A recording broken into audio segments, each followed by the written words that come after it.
offices in Baton Rouge. Live at lunch. You are looking live. Live at lunch. Live at lunch with Ott and Hanny on 104.5 ESPN, Baton Rouge. What the hell's going on out here? Now, here's Jimmy Ott and Charles Hanagriff. Yeah, for some reason or another, you sound a little taller on radio. Is it live? Is it live? Well. It's been a bit of a long week here in South Louisiana. It's always tough when you circle something on the calendar all year long. This year it happened to be November 9th. Looking forward to Bama coming to town, and it's a little belt to behind type of game. So it's been a tough one here in the week, but I guarantee you in 3 to 4 months' time, when there's this sport that we all love is behind us, we'll be very much looking forward to a Football Friday presented by Tex Morris at Edward Jones Investments. Max Gocho here filling in for Charlie Hanagriff, who a little bit under the weather. We'll let him get ready for game day tomorrow.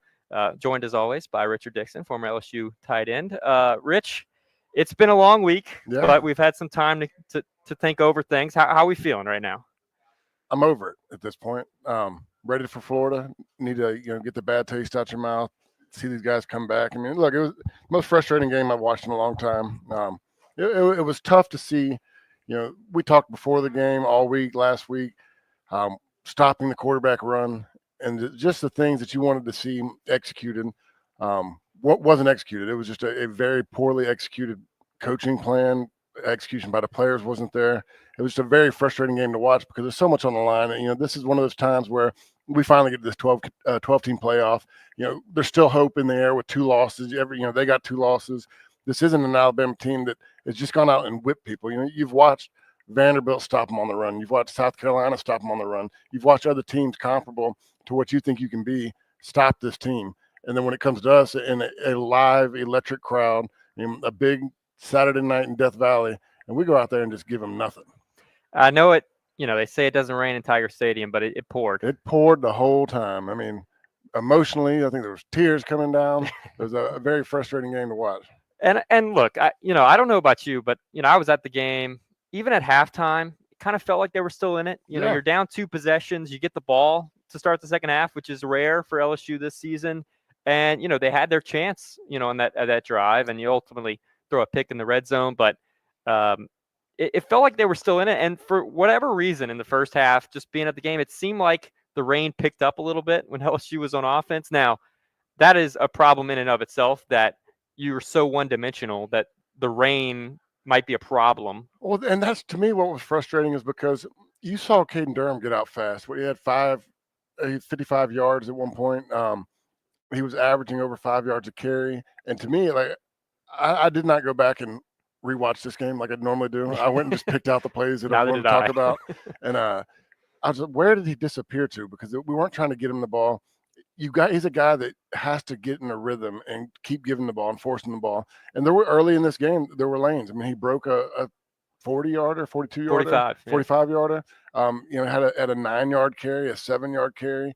And there was carries where he was gashing and getting holes, but we would just disappear from it. Now, Brian Kelly spent the bye week talking about wanting balance in the offense, but unfortunately you get down kind of quickly, and then it became a little pass heavy. How late in the game was it 21-6? I want to say somewhere in the third, maybe?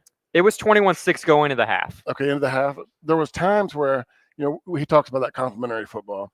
We go out and get a big 4th down stop, and the very next play, our center and guard, I don't know what the hell they were doing on that one, just blocking air. The guys come right up the middle. Nuss tries to wheel it out, but he doesn't take care of the ball. We lose a fumble first play. And then you get every time we got a little something going, we took 5 steps back on offense. And you notice those things when you lose. No. If you remember the Ole Miss game, Ole Miss had a turnover on downs, I believe, and Nussmeier immediately throws it back to him. So you notice those things when you lose, and it just compounded. You mentioned, coaching, personnel, decision-making, but you can assign blame everywhere on the defense.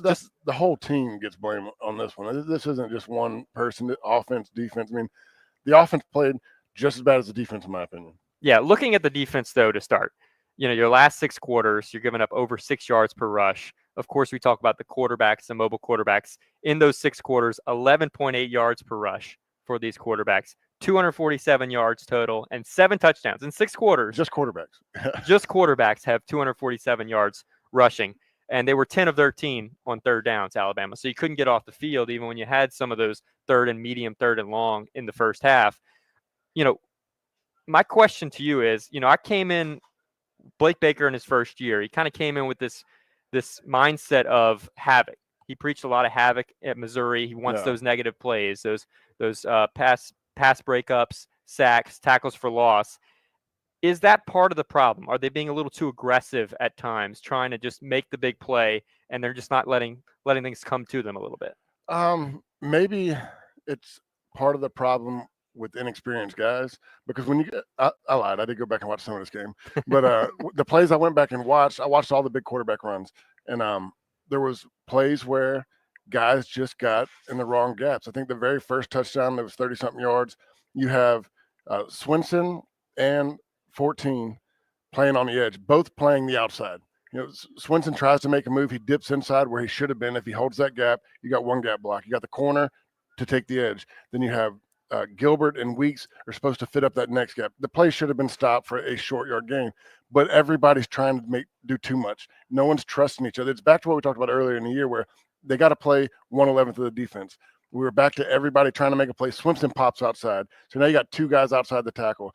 Then you got Whit Weeks. He's got his head in the right gap, but when he sees the quarterback look the other way, he jumps back over and tries to get in that gap. And then you got 4 guys on one side of the ball, and he cuts back for a 30-something yard touchdown. The long one, the 70-something yard touchdown, it was a well-timed play into a defensive call. I mean, we blitzed into it, but still, when you go back and watch that one, on that particular play, we just got manhandled up front. We got Weeks was slammed down. You got our defensive tackles were pushed over. I mean, it looked like our line, our tackles at that point were on skates. They just got moved so easily, and it just washed the ball into an open hole. And you mentioned, 14's Alexander at one point. To me, he's been the best defensive player. I know some people would say Whit Weeks or Swinson and whatnot, but even he didn't have a good game. Oh, he got dusted on Ryan Williams. I mean, we got lucky. Ryan Williams doesn't drop that ball. Got 2 hands on it, and that could have. I mean, that game could have gotten out of hand even earlier. Yeah, and that was rain inflicted as well. Yeah. So it's not just LSU. That was the heaviest part of the for sure. On that play, it was the first time you could just see the rain coming down on TV. One thing that's been mentioned this week, by some national talking heads, I wanted to get, outside perspective of how things were going. And people are talking about how this defense has regressed. This is a longer term thing since the Arkansas game. But, has it just been a regression, or is it as simple of, matchups? Certainly running quarterbacks has been a problem. Are you seeing something that's reversible with the mistakes they're making defensively? I think that I wouldn't say the defense has regressed. In particular, the last 2 games, 7 touchdowns by quarterbacks. I mean, that's a huge problem, and that's a frustrating deal, because if you go back to when Wegman was in the game at A&M, that's the best our defense had looked. I mean, they were stopping the run, they were covering the pass well. I mean, Wegman's not an elite quarterback, but at the time people thought he was. He was the guy that we went out there and the defense was looking great. I just don't know where the adjustments are. I think our safety play is kind of not very well fitted for this QB run. I think our linebacker, what makes Whit Weeks so great is the gamble, but when it comes to the QB play, it's all about execution and playing your role. I mean, guys are just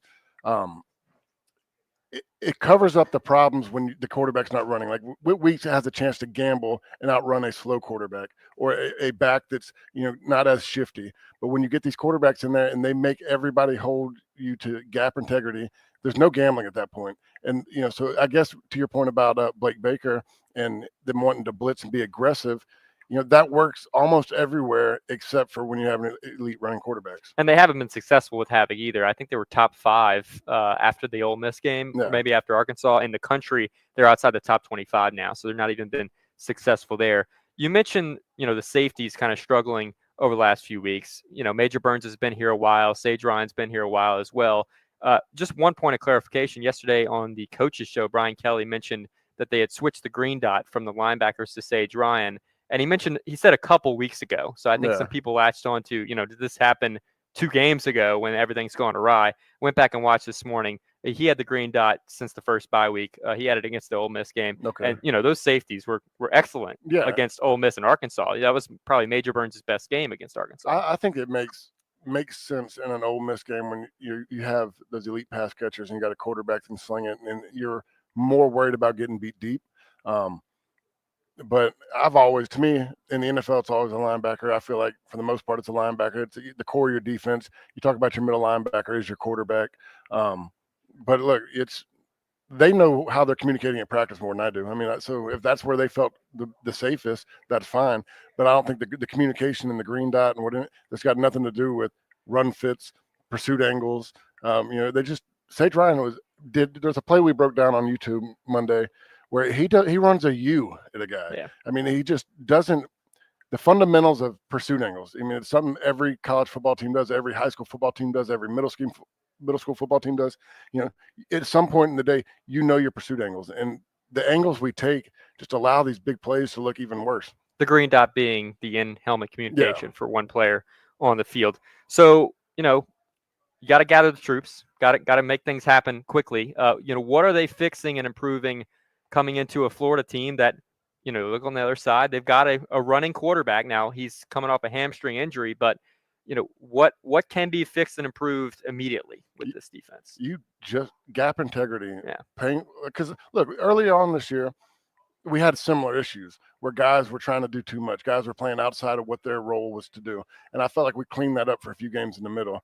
I don't know if everybody got amped up in these games, or one big play happens, all of a sudden you feel like I got to make every play. But they just got to settle it back in, make sure everybody's just doing their role and not trying to do too much. So you're reteaching technique? Not necessarily technique, just execution of the play. Like, this is what I'm supposed to do. I'm supposed to be here when this happens. Don't go anywhere else. Okay. Well, you've been in a few of these, losses afterwards, but, maybe nothing like this. What is the week of practice like when you come off of, such a destructive loss? It's the one thing that, it's a cliche and, a lot of people don't get it. But when you're on that team, like, it hurts. These games, they say the 24-hour rule. These are more 48 hours. Yeah. This seeps into Monday because they watch that film Monday morning. I mean, they always tell you 24 hours. But we're watching game film Monday morning to see what went wrong. And then, that afternoon, you get it back out of practice. You're still you're pissed off. I mean, it's depressing. These guys, there's no bigger competitors than the guys on that football field. They want to win everything. They want to be excellent. So nobody, as mad as I get after the game, and I know that, those guys are mad. They're worse. They take it to heart. But by Tuesday, it's all about, look, let's go out there and put something on the film and let's show them who we really are. It's just refocusing yourself, remotivating yourself, and knowing that, you can be better than what you showed on film. And when something's billed as an elimination game all week and then you lose the way you do, how I don't know if you've seen some of the scenarios. If Missouri loses twice, you get in. Are they telling the players any of that stuff just to keep their goals in front of them, or because you don't want to lose the team, but you also you got to work them. It's mentioned. It's not a focus. I mean, they're really truly. This is one game at a time. You got to go out there and just worry about Florida. At this point, anybody can beat you. So let's go out there and focus on Florida. Let's focus on Vanderbilt. Let's focus on Oklahoma. And then if the chips all fall the right way, just know that if you take care of business this week, we'll talk about it next week, because you don't know when those games are going to fall. You don't want to build that up and then something happen on the first weekend that throws that scenario out the window. While we're on the defense, looking ahead to this week, a quarterback, mobile, but coming off a hamstring injury, does that change the coach's preparation, knowing that maybe it's a re-injury? It better not. I mean, they need to treat him like he's 100% healthy, and just focus on go watch the last 6 quarters of football and fix that. We're here at Ruffino's for Football Friday, presented by Tex Morris at Edward Jones Investments. Jimmy Ott will be with us in just a few moments, but this is looking ahead at this point, and we'll look to the offense on the other side. Come back with us. Come see us here for Ruffino's. Lunch opens at 11 o'clock.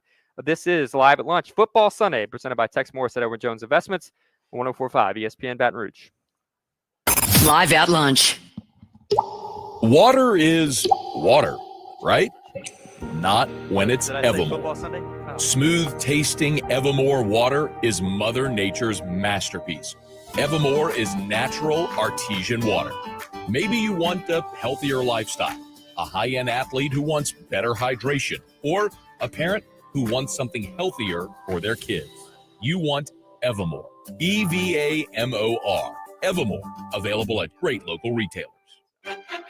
Hey, Baton Rouge, remember Red Stick Sports, your hometown favorite since 1981. They've been here through every season, serving our community with pride. Still family owned and operated, they're more than just a store. They're a part of your life. Whether it's football, baseball, or any sport in between, they've got you covered. Any season, for any reason. Red Stick Sports is there for you. Swing by today and keep the spirit alive. Red Stick Sports, where every game begins. 5770 Essen Lane.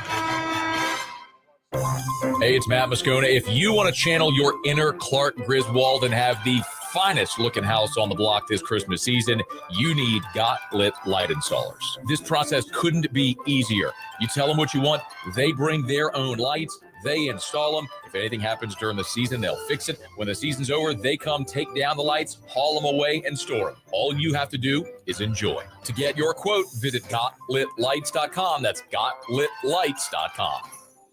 This season, Chevy brings classic pairings, cookies and milk, mistletoe and kisses, and your holiday plans and a new Chevy. Silverado 1500 gives you power and capability with 430 pound-feet of torque to haul your holiday tree. Equinox EV and the all-new Equinox offer award-winning quality and style to see you through the holiday season. See why Chevy makes everything better and brighter. See your Super Chevy dealers today. Your Fighting Tigers of LSU hit the road to face the Florida Gators Saturday. It all gets started with Eagle 98.1 Game Day with Charles Hanagriff and Matt Musso at 9:30 a.m. live from Rouse's on Burbank, and wraps up with Eagle 98.1 Game Day postgame 90 minutes after the end of the game. Presented by Super Chevy, your local Super Chevy dealers. And you can hear it on 104.5 ESPN Baton Rouge and your flagship home for the Tigers, Eagle 98.1. Roto-Rooter of Baton Rouge are the plumbing experts you've trusted for over 75 years. You can rely on Roto-Rooter's plumbers for fast expert service. Visit online at rotorooterbr.com or call 925-8710 and away those troubles down the drain. The Queen Baton Rouge is your football headquarters this fall. Catch all the games in over 50 screens at either 1770 Kitchen and Cocktails or the DraftKings Sports Bar. We got $3 drafts and many more drink and food specials. Visit thequeenbr.com for more details. Must be 21. Gambling problem? Call 1-877-770-STOP. Struggling to lose weight? Feeling overwhelmed by diets and exercise plans that just don't work? There's a better way.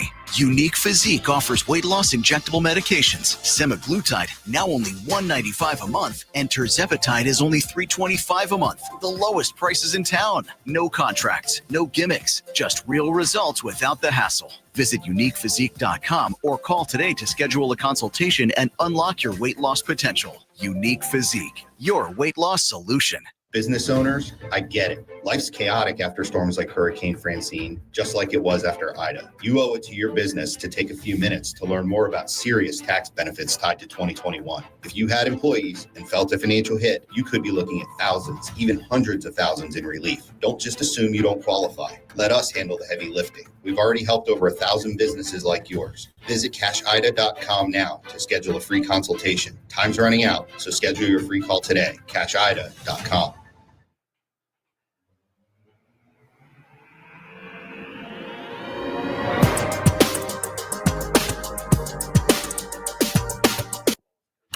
It's Lock of the Week Friday, presented by Tex Morris of Edward Jones Investments. Now, back to Live at Lunch from Ruffino's on Highland Road on 104.5 ESPN, Baton Rouge.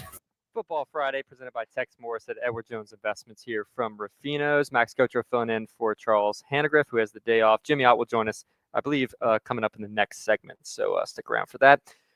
Shifting over to the offensive side of the ball, obviously it was not a great game for Nussmeier and his draft stock. Couple interceptions on the game. It's been a bit of a problem where maybe he's not seeing the defense wholly. You sort of mentioned the lack of balance with the running game. What were your biggest takeaways offensively? What went wrong? There was some bad blocking up front. We got a new guard in there that's struggling a little bit to get on his cutoffs. DJ Chester, he's just struggled to really get to the next level. And when you're talking about your run game, a lot of our stuff is stretch. We're doing, a lot of zone plays, outside zone plays, and we're getting usually beat and eat up by the defensive tackles and linebackers coming up the middle, which is just, you're not getting those cutoff blocks. The blocking in the run game, like we've all talked about, it has just been, D-. I mean, there's nothing really good about it. And that's all 5 of them have had their issues. Will Campbell's, of course, probably the best one, but he struggled at times. And I think it's to the point to where, Nussmeier just has putting so much pressure on himself to make every play, and he's gotten away from his fundamentals, things that, maybe that he did well in the first 5-6 games. It's things that he's starting to press a little bit, and he's just starting to make bad decisions, and he's got to get out of that. I understand that, we're always taught that, every possession is in a kick, whether it's, punt, field goal, whatever it is, every possession is in a kick.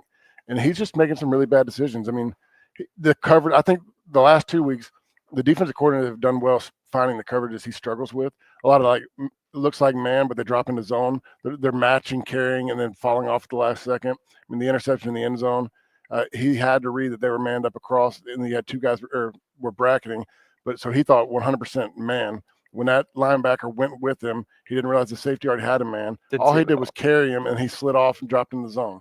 So it's just things that he's got to be better at. But look, you got to help him out somewhere too. You got to get the ball moving in the run game some way, or just change up. You got to give him some easier throws. And Nussmeier, he's been here a while, but it is his first year starting. It's also the first year for Joe Sloan at offensive coordinator. And we saw Mike Denbrot, in my opinion, very much struggle in his first year, made strides. Next thing you know, Jaden Daniels is winning the Heisman. So what is Joe Sloan not doing? Because he gets away from the run game too fast. Like there's the Alabama game to me, even though that, we would have a couple good runs and a couple bad ones, but he just abandoned it immediately. And I don't care. Like you can talk about, we're getting down, you got to throw the ball. Well, when we've seen what happens when Nuss has to throw the ball every time. I mean, he has 6 turnovers in the last 2 games, and you can't do that against the A&Ms and Alabamas. I mean, those are drive killers, momentum killers.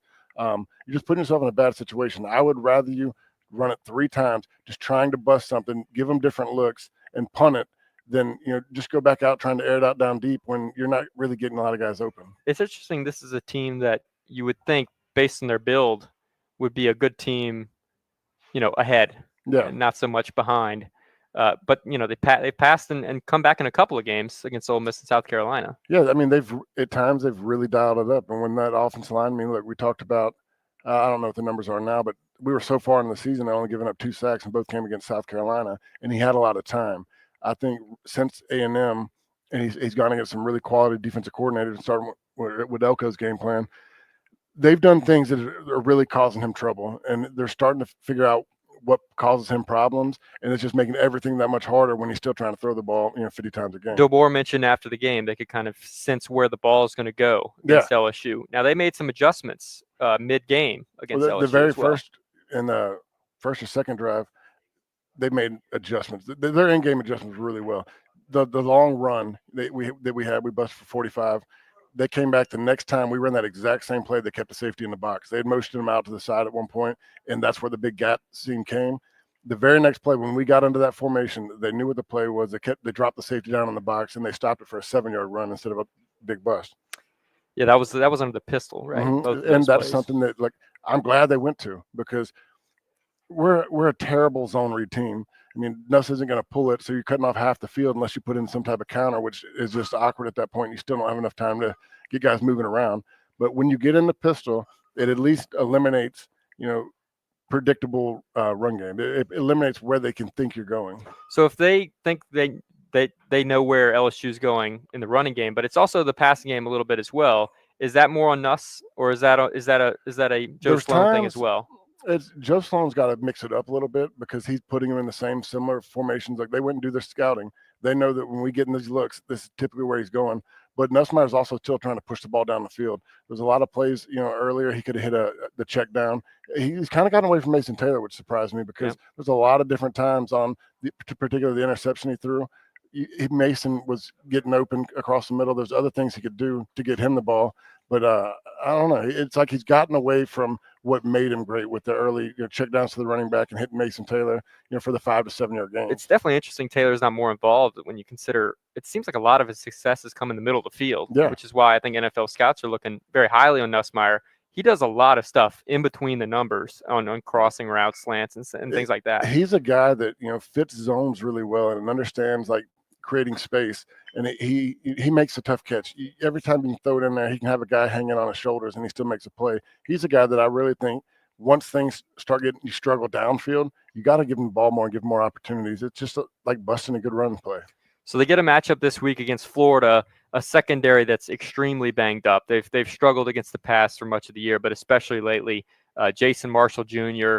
and Devin Moore, a couple of their key defensive backs listed as out for this game.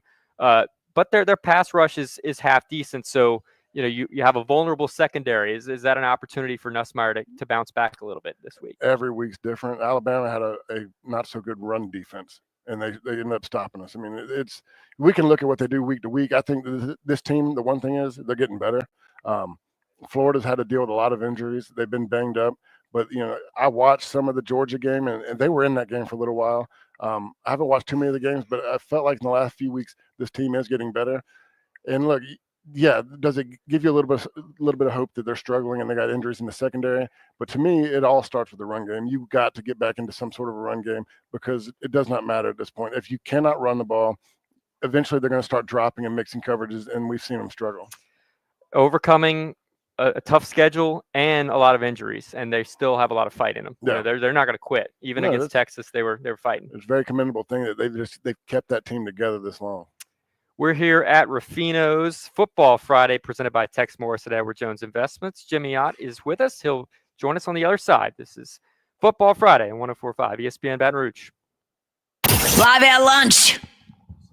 Paul's new drone startup just lost its most genius computer scientist. We just lost our best genius to some new genius who's got a genius new idea. I'm going to have to find a new genius or two half geniuses and fast. He needs a computer scientist that can keep his startup from falling down. I need Indeed. Indeed you do. When you sponsor a job on Indeed, it's easier for talented candidates to find it, which makes it easier for you to hire them. Visit Indeed.com/credit and get $75 towards your first sponsored job. Terms and conditions apply. Shop Dell Technologies Black Friday event for their lowest prices of the year. The future is on sale today with limited time deals on select PCs like the XPS 16 that accelerate AI with Intel Core Ultra processors. Black Friday is their biggest sale of the year and the best time to upgrade, but it's only here for a limited time. Shop now at Dell.com/deals. That's Dell.com/deals. If you're a small business owner, you've probably noticed how the big banks like to force you into one-size-fits-all financial service products. At Neighbors Federal Credit Union, we've created a suite of flexible commercial checking accounts designed to fit the specific needs of your local business. And with 9 full-service locations throughout Greater Baton Rouge, we're always just around the corner. We're a local small business looking out for other local small businesses. Learn more about Neighbors commercial checking accounts by visiting neighborsfcu.org. Neighbors Federal Credit Union. We're here for you. Insured by NCUA. Looking for a driving experience that goes beyond the ordinary? At Genesis of Baton Rouge, luxury is more than just a word. It's a promise. From cutting-edge technology to premium craftsmanship, Genesis vehicles are designed for those who demand excellence. At Genesis of Baton Rouge, your journey starts with a personalized buying experience. Let us introduce you to the future of driving. Visit Genesis of Baton Rouge today on Airline across from Woman's Hospital or at genesisofbatonrouge.com. From your couch to the tailgate to the stadium, Homefield Apparel makes the best game day and everyday gear. This year, Homefield's football box is brand new. It hooks you up with everything you need to cheer on the Tigers. T-shirt, long sleeve shirt, hoodie, hat, socks, and a koozie. Plus, you get 15% off your first order when you use the code LSU24 at checkout. Trust me, y'all, I've been sporting the gear for 2 years now. It's the best. Nothing like I've worn before. Quality, comfort, and style. HomefieldApparel.com. It was just before Christmas with so much dismay. The holidays approaching, no time to delay. With parties to plan and gifts to acquire, it seems that this year it will come down to the wire. Then you're reminded as you lie in your bed with visions of Ruffino's dancing in your head. Even Santa himself with a wink and a grin, knew of a special where everyone wins. For on Black Friday and Cyber Monday too, Ruffino's has a deal that's perfect just for you. Spend $100 on gift cards for those you hold dear and receive a $50 bonus to bring added cheer. So whether it's catering, gift cards, or the perfect place to meet, Ruffino's is the place where you'll always find a seat. And as Santa would say as he soared through the night, join me at Ruffino's and let's celebrate life. To purchase your gift cards, visit shopruffinos.com. Ruffino's, where Louisiana comes to celebrate the holidays. River Parish Contractors, South Louisiana's superior local team, with a 32,000 square foot structural steel and fabrication shop. Come take a tour and experience their automated structural and pipe fabrication processes that provide time-efficient, precise, and economical products. When it's time to get building, get River Parish Contractors. To learn more, visit rpcontractors.com. That's rpcontractors.com.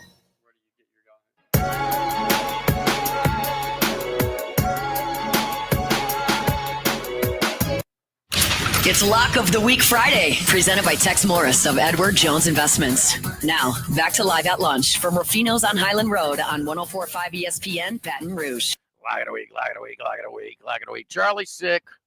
Lock of the week Friday, presented by Tex Morris and Edward Jones Investments. You know, it was he was not feeling well when we're sitting out on the patio yesterday in this beautiful weather over at Los Reyes. And he said, "I'm not ordering today."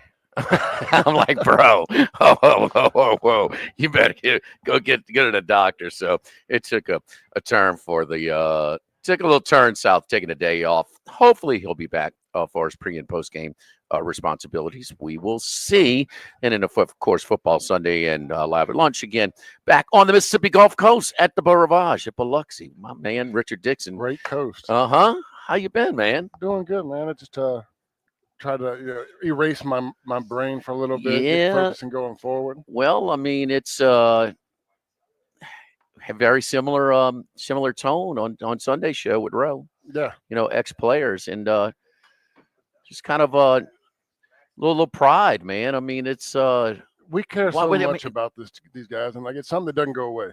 I tell people I was an angry football player when I played. I had no problem at halftime cussing people out, just going crazy, and not say in a detrimental way, but I got guys refocused, and I can remember as much as a sophomore, I'm very passionate about it. I thought one day this would go away. I thought once I started watching the games on TV that feeling would go away, and it doesn't. I hadn't played in 14 years, and I'm still getting just as upset like I feel like I was in the locker room. I got to tell you, Richard, it's the games, and look, I like watching all the games. I love it. Look, LSU's my alma mater. My dad's on the first national championship team, but I remember leaving that stadium in 1979, USC, like, damn, man, it was so close. But this one got to me too. Yeah. I mean, it was like, wait, what? Because I don't know if we're just selling so many people how the atmosphere is, man. It checks the boxes, man, and the place was ready to blow the lid off, man.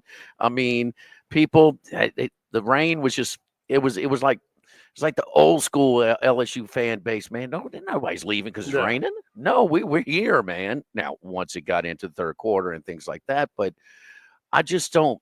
And it's not anything. I can't kill Kelly on the lack of emotion and intensity because, man, who needs a Hall of Fame locker room speech to get you ready for Alabama? Yeah, I mean, that's nothing. I mean, the players are zoned in regardless, or the way they feel. I just think it's gotten to the point where, it really shocked me to see how out physical we got on the lines of scrimmage. I mean, these guys were just thrown away. And, when me and Charlie went back and watched the film, there's a few plays where I'm watching our linemen just get shoved out the way like toys. I mean, not even getting any type of stop. These guys getting moved. And that's not when I think LSU, Alabama, I think of the most physical game about to happen, just a brutal game. And it was physical one-sided this time. But so you and Charlie go and break down the tape on the podcast and things like that. So, I mean, pretty much it's got to be across the board.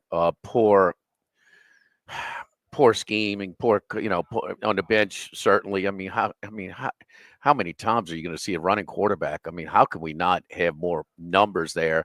But you also saw poor execution. You saw guys running themselves out of plays a lot, especially in the back end. Where, damn it, safety. The term safety. You're the last line of defense. You cannot just run wild and just sell out. In the first snap and giving up Milroe the cutbacks. And but how much percentage of the breakdown was intensity, just getting whooped, a poor execution, poor planning? I think it's 50-50. I mean, there were times on the big long run, I think the 70-something yarder we talked about earlier, that was strictly bad timing on a blitz. We called a blitz straight into it.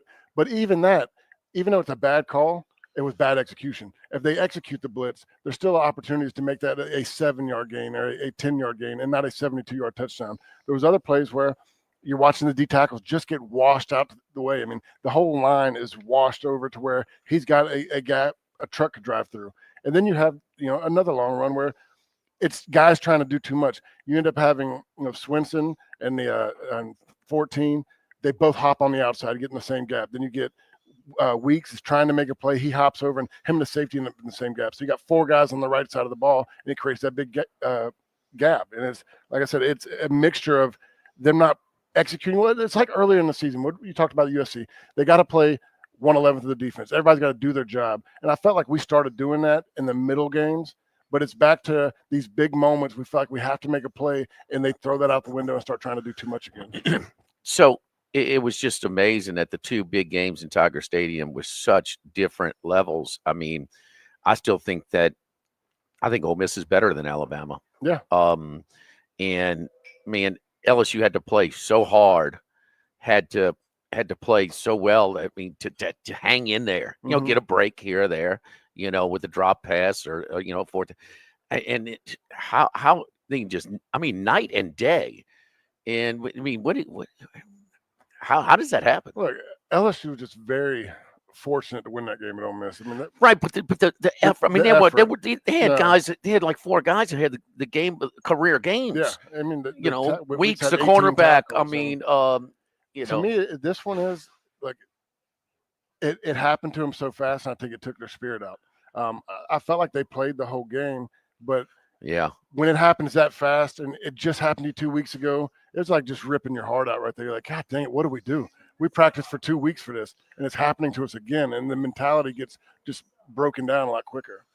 Did you see enough numbers in the box to try and stop Milroe in the run? I think there was, but like I said, when you have guys fitting the wrong gaps, going to the wrong side of the ball, you have guys taking bad angles. I mean, Sage Ryan runs a U when he's trying to get him. The play that just really ticked me off is what he said, safety. And he comes running full stream down straight at a guy and then turns around and just chases his tail the whole time. Like, you got to understand. It's an unbelievable angle. It's terrible. This guy's been playing ball a long time. I mean, he was playing 8th grade for Lafayette Christian. Yeah, and you got at a high school level. That's kind of the point I made earlier is you start doing pursuit angles in 6th grade football, 7th grade. You're probably doing it younger than that, but this is something you've done your whole life of playing this game, and you've seen this tape. And to take those angles and look, is it a 20-yard play? Okay, that's one thing. But busting them for 70, 40, because you take bad angles. And then there's the play that everybody's seen that was just a terrible look is when Gilbert's got him wrapped up and Burns is coming up to hit him and just stops. He breaks out the tackle and goes for another touchdown. I mean, there's things that these guys have just got to finish. It's not a killer instinct. So how good is LSU's personnel? Not very good. Look, we've seen them put a few good things together, but there's 3 or 4 guys that, in my opinion, are probably NFL players on that team right now, and they're not early round guys. Right. And we talked about this a lot, though, but it seems like Brian Kelly. No, it doesn't seem like. I mean, he showed you his. He admitted his mistake by hiring guys that he passed up on originally, and he thought that school recruited itself. It was easier to he's not an enthusiastic recruiter. He's not great at it. He's got to have that staff that, he sees from South Bend. He said, man, I go there and they get those players. Well, they don't just come here by themselves. No, I mean, and so he's kind of, I'm worried about him that he took it. And I think it's headed in the right direction. Now, Michigan's making a big late push on Underwood. $10.5 million. Yeah, I mean, that's significantly you more what, than what LSU Dick is. Dixon would be telling me where to go if it was $10.5 million. Like, I don't give a damn what you like. I mean, that's so we'll see, but this class is better. I think it's going in the right And, direction, like you said. It's frustrating because you're 2 years behind, man. We're year 3 and we're starting over at year 1. Well, guess what? You The two biggest programs on the campus, the ones that generate the most revenue for your athletic department, is football and basketball, men's basketball. And it's real simple. These were kind of on-the-job training hires. Yeah. And not that it got two different things. McMahon, I'm still shocked that he got the number 6 class in the country. Right now. Yeah. Number 6. Monkey's got number 1. The baseball's got number 1. Yeah, well, that's expected. Not every year, but I mean, okay. Next. But him, well, he had never recruited at a Power 5 or Power 4 level before. Is he figuring some things out? Yeah. Sure looks like it. They had a great win last night, by the way. I know, Max, you Oh, we got to talk about that later. McManiacs, they're ahead of schedule. I mean, that's a How good's Kansas you look State? like You hear Kansas State. they're you're picked like, to finish 8th out of a 16-team Big Okay. 12. Their net, it is so early, was 70. Yeah. They were an NIT team last year. They were Elite 8 team the year before. The little guard was so good. But to beat them the way they did, that thing was double digits the whole way. Yeah. I don't think at one point in the second half it got to single digits, right, Max? It might have gotten to like 9. But I mean, he comes in and everybody's like, "Oh, he had nobody on his right." Man, that's common today. Nobody has anybody in their roster. Especially in I mean, basketball, so he did kind of turn his nose up to some guys that wanted to try and help out, that did help out Wade and whatever. But on a job, he might be figuring it out now. Yeah. Kelly won't look at this class, and that's the thing. This roster, I mean, any of Kelly's rosters. I mean, Jaden Daniels was so damn good last year, and he was pretty good the first year. But Miles never had teams this week. This We were roster, never not as even physical. close, We- man. and the And, thing- this is not Saban, that's Miles. I mean, Yeah. he couldn't recruit, but I don't know. It's a different era, but damn, figure it out. You're getting paid for it. I talked to a lot of people, and you go back to 07, and I'm not just trying to talk about championship years, but that offensive line we had, no one's saying we had the best offensive line in the country. We had one offensive lineman out of the starting 5 drafted, and he was Herman Johnson, went in the 3rd round, 4th round. Everybody else undrafted. And we rushed for 200-something yards a game. I mean, we murdered people up front. Now we can talk about pass protection. It's a whole nother thing. But I mean, then I hear this team. We got 2 first-round tackles. We got blah, blah, blah. Guys been starting here. And we look like we can't do anything. I mean, the frustrating thing when you go back to the Alabama game, I'm sorry we keep going back to the Alabama game, but nothing pissed me off more than trying to score with 17 seconds left. I mean, there's a lot of people out there. When Alabama throws in all their backups, there's not a starter left on the field. We got all of our starters, and our offensive line's getting their butt with them. I mean, they're still getting pushed around at that point. I mean, it's 17 seconds left in the game. The game is over. They've pulled every coach out of the box. They're sitting on the sideline. That's what Akron does against Ohio State. Yeah, I mean that's my point exactly. Yeah. That pissed me off because look, everybody knew what type of ass whooping we just took. Run the ball, go put somebody backups in, and we could have been out of there 15 minutes earlier. But we're going to keep our starters in and try to score, and we're down 40-6. That's such Bush League. You know what it reminded me of when he talks about this 10-win season. That's it, man. 10-win season don't mean crap anymore when you got 12. I mean, when Purdue brings Drew Brees and his flag football team to play you. I mean, really, you're going to beat your chest about beating that team, the Wisconsin team, and I had to come back and late for that. Man, that doesn't. Man, I understand you have to try and reset your goals. Yeah. But I mean, how about number 1, playing with a little pride? Yeah. How about number 2? A lot of these guys think they got a shot making the money playing football, right? Go put the best film forward. Uh-huh. Yeah. I mean, they want to see when, okay, yeah, don't show me the highlight reel. Just show me every play once your team got knocked out of it. Show me how he It's plays mathematically with nothing alive. to play for. What's that? Show me how to play when he's got nothing to play for. Show me how to finish the season. Yeah, Because a lot of these NFL teams, you get bad NFL teams, they're out of the playoffs halfway through, and those guys are talking about playing for the tape. I learned that before Rivals was around. I used to do a Sunday night TV show, and I did my own top 30 in-state rankings in recruiting. And I learned real quick when coaches would send me highlight films, or I would do the editing myself. Yeah. I mean, there's some guys can look great, but are they playing every down? There's a lot of guys that quit too. Yeah. And you got to find that out. And this is something you never want to put on film. It's just can you maintain that pride level in this NIL era or this pay for play era? I don't know. The one thing I will say is I don't see these guys quitting. And I said Kelly has kept these guys together pretty well. I don't see on the sideline, like I've seen in the past, guys pointing fingers, throwing hands up, especially the last 2 years with Orgeron. Those guys were just miserable on the field. Guys getting mad, fighting, quitting. Right. These guys don't seem to quit. And it's tough when you watch a game like that. Like you see, it's easy to quit late in that game. But defensively, I still think they fly around and trying to do as much as they can. Real quick, what did you discover on film with Nussmeier? What's going on? I just think that he's pressing at this point. They're not, they're getting away from the run game. They're not even trying to run the game. And I think you still have to throw some in there because I saw a stat the other day. Durham's averaging almost 6 yards a carry, but he's only getting the ball 8 times a game. I mean, we got to start feeding him a lot more. And I hear his point about Josh Williams and pass blocking, but I've seen Josh Williams make a lot of mistakes in pass blocking too. At this point, give me the athlete, give me the guy that can go out there and make it, and I'll gamble with that. Give me a hot route to throw off a blitzer. Are they tipping off their plays with their personnel? It sounds like it. And when you hear the if you tell me Josh Williams is in there, they're trying to bring him in there and pressure looks when they need an extra blocker. They're trying to chip a lot on the outside. I think where they need to have help, and I don't know why Josh Williams is always looking to the outside, helping the DN, because all the help we need right now is between the Garden Center. We'll take a time out. We'll wrap up hour number one. Dixon's going to shoot some squirrels this weekend, so he'll knock some steam off. Oh, yeah, got to. the family did some guy time. Good. The weather's unbelievable, man. Get out and about. I might have to go eat in Mahoney's courtyard this weekend. That'd be nice. Huh? My Uncle Bobby. Tell Bobby I said what's up. No, man. You're first ballot Hall of Fame patron over at Mary Mahoney's. He hooked me up. Got married at Mary Mahoney's. Yes, that's my spot. Dougie Thompson on the Busboy Hall of Fame as well. So I love my boy Bobby.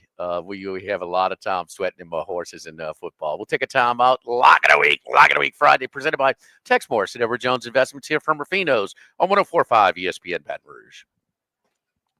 Live at lunch. Coors Light presents To Chill or Not to Chill. When your friend skips your favorite song on the playlist. End of friendship. Or choose chill because that song lives rent-free in your head anyway. And you planned ahead by bringing Coors Light to the party. And the sound of that ice-cold can cracking open was music to your ears already. Coors Light. Choose chill. Celebrate responsibly. 2024 Coors Brewing Company, Golden, Colorado. That was one hell of a game, huh? Head to 104.5 ESPN's YouTube channel for Whiskey and Wine with Moscona and T-Bob. Coming at you live and rowdy from Don Juan's Cigar Bar all season long, immediately after the game. Sponsored by Got Lid and Home Fields Apparel.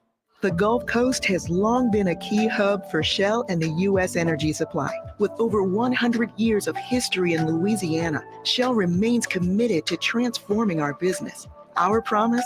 To deliver lower carbon fuels and products. Shell is leading the energy evolution into the next 100 years. The creative thinking of thousands of Louisiana employees will power progress in our state and our future. Shell is the rhythm of Louisiana. Okay, let's talk turkey. Not that kind of turkey. Bayou Chrysler Dodge Jeep Ram can get you in a brand new 2025 Ram 1500 truck with $15,000 off MSRP. Bayou Chrysler Dodge Jeep Ram can get you in the newly designed 2025 Ram 1500 with $15,000 off. All new Bayou Automotive vehicles come with complimentary 7-year powertrain warranty. Shop BayouCDJR.com or visit us just off I-10 in LaPlace. If you need sales or service, the crew at Bayou Automotive is going to do right by you. September C968, $10,000 dealer discount, $4,000 national retail cash, $4,000 APR retail cash. Get your Butterball Thanksgiving turkey free at Rouse's Markets. Buy a Hormel Cure 81 spiral sliced ham for just $2.99 a pound and get a Butterball Grade A frozen turkey up to 14 pounds for free. That's right. Buy a Hormel Cure 81 spiral sliced ham. Get a free Butterball Grade A frozen turkey for your Thanksgiving dinner. Limit one per customer with $25 in-store purchase. Visit Rouses.com for more details. Rouse's Markets, official supermarket of the Saints. Is your closet organized? Let's face it, most closets are cluttered and a hassle to organize, but that's just because they aren't designed around your specific needs. One Bath & Closets works closely with you to design your space where it makes sense for you and clears the clutter away. From shoe racks, baskets, seasonal storage, mirrors, drawers, cubbies, and doors, One Bath & Closets can make your dream closet a reality. Go with an industry leader in bathroom and now closet remodeling. Visit onebathandclosets.com to sign up for a free in-home consultation. That's onebathandclosets.com. Do you plan to travel, work part-time, or move somewhere warmer when you retire? At Edward Jones, we understand that no two retirement paths are the same. Contact your local financial advisor today. In Baton Rouge, call Robert Hodgson. In Prairieville, call David Commander. And in Central, call Chris Baker. Edward Jones, member SIPC. This is Gordy Rush with Farron Fabry Bolton of Infinity of Baton Rouge to tell me about the all-new 2025 Infinity QX80. The 2025 Infinity QX80 is a completely reimagined and entirely redesigned three-row SUV. The design is absolutely stunning, and it has a segment-first available biometric cooling that monitors each passenger's individual temperature, so it automatically knows how to keep everyone comfortable in the car. This is something to be experienced in person, so come by and test drive the 2025 QX80 for yourself. Airline Highway south of Siegen or InfinityBR.com. Hey guys, this is Kellen Martin with First South Farm Credit in Zachary. When you're in the market for land, you want a lender who can give you the most options. At First South, we understand what it means to own your own piece of land. Maybe you're ready to get out of that deer lease and get your own property. Or maybe you just want 10 acres to build a home on outside of the city. Whatever it is, call me, Kellen Martin, at First South Farm Credit in Zachary, or find us online at firstsouthland.com.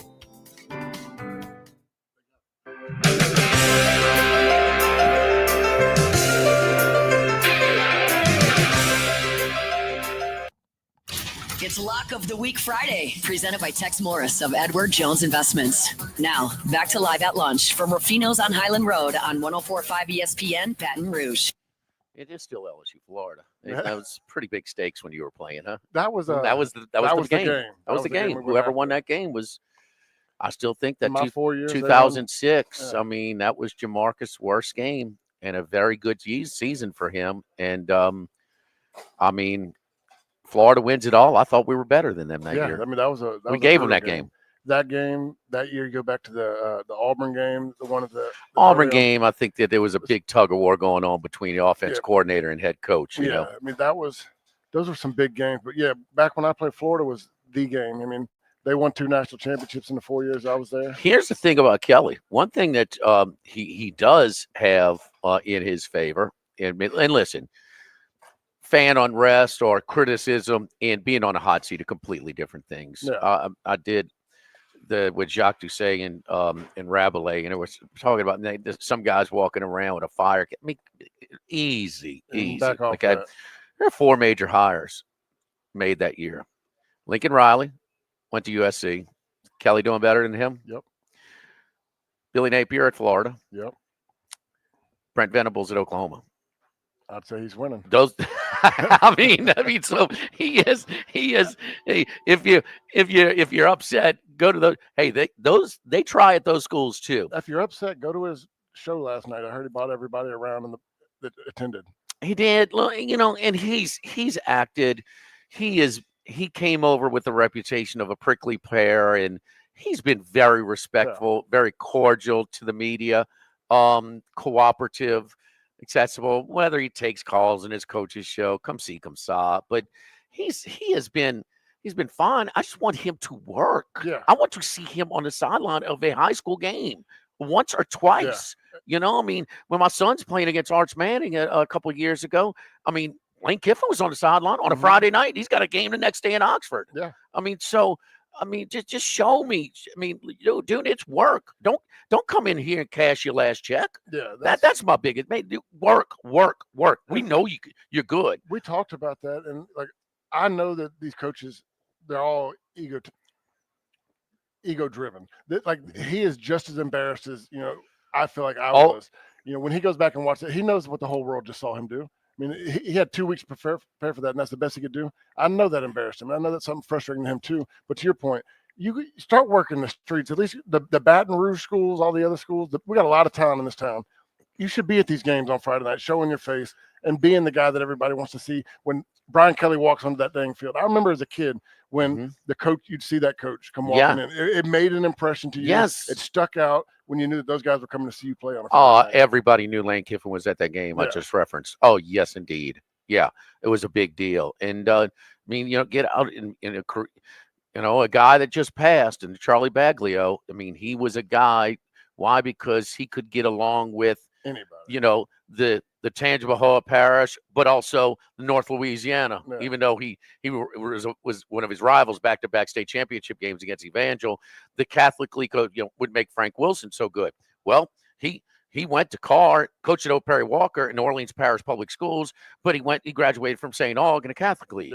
Yeah. So he is on both of them. What do you think about Florida? Lagway's going to play coming back real quick. I think Florida's a get-back game. We got to go out there. This is a team that's playing better. Lagway is another guy that could potentially run. I know he's got a hamstring deal, but they just got to go out there and get focused and execute and play the jobs. All right, man. Go get some squirrels this weekend. Yes, sir. We'll talk about that LSU win against Kansas State in just a second. It's Lock of the Week Friday here from Ruffino's at 104.5 ESPN Baton Rouge.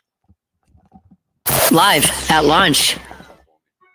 Trust the experts at Coleman Roofing for all your roofing needs. Our Louisiana-based team offers top-notch roof replacement, expert sheet metal work, and efficient roof repairs. And we're committed to excellence and customer satisfaction. Visit ColemanRoof.com to learn more.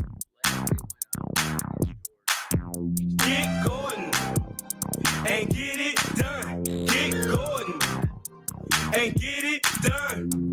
Car wrecks done. Personal injury done. Workers' comp done. Truck wrecks done. Get going and get it done. Get going and get it done. Attorney Gordon McKerney, Baton Rouge, LA 22 13634. Get going. Custom Colors Body and Paint welcome Will Rapp and Ian McKnight to the team. The next generation will continue the family tradition of friendly service that Billy and Pete started in 1987. Custom Colors of Baton Rouge, 11550 Cloverland off Segan in the Industrial Place. Still getting around to that fix on your car? You got this. On eBay, you'll find millions of parts guaranteed to fit. Doesn't matter if it's a major engine repair or your first time swapping your windshield wipers. eBay has that part you need, ready to click perfectly into place.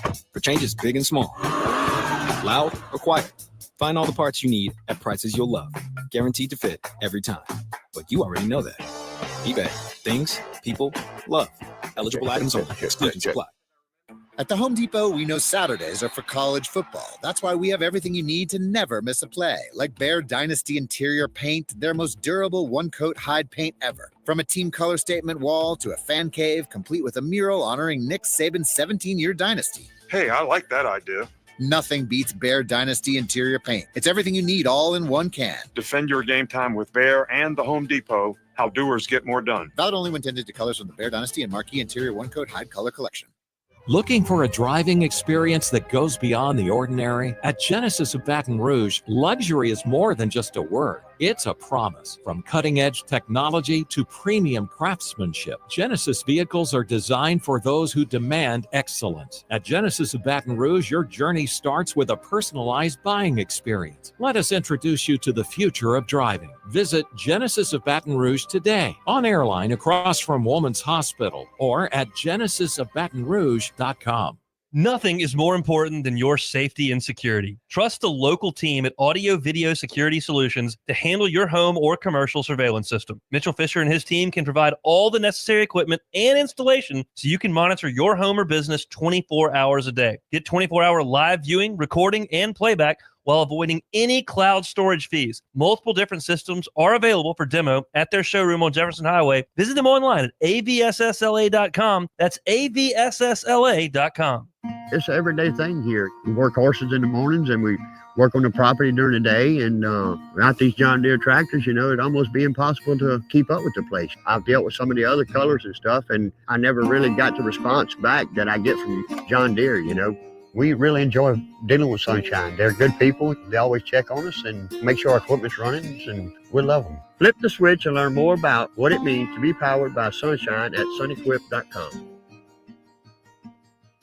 At Lewis Mechanical, no plumbing job's too big or too small, and we have the best technicians around. Lewis Mechanical specializes in both commercial and residential plumbing repairs. Lewis Mechanical, keeping plumbing humming. Why do billion-dollar insurance companies regularly delay and deny valid claims? Because that's how they got to be billion-dollar insurance companies. If you've been injured, I'd like to help.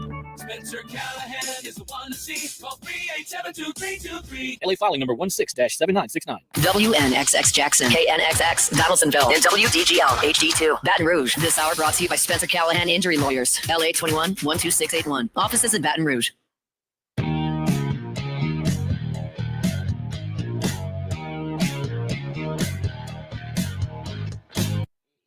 It's Lock of the Week Friday, presented by Tex Morris of Edward Jones Investments. Now, back to Live at Lunch from Ruffino's on Highland Road on 104.5 ESPN, Baton Rouge.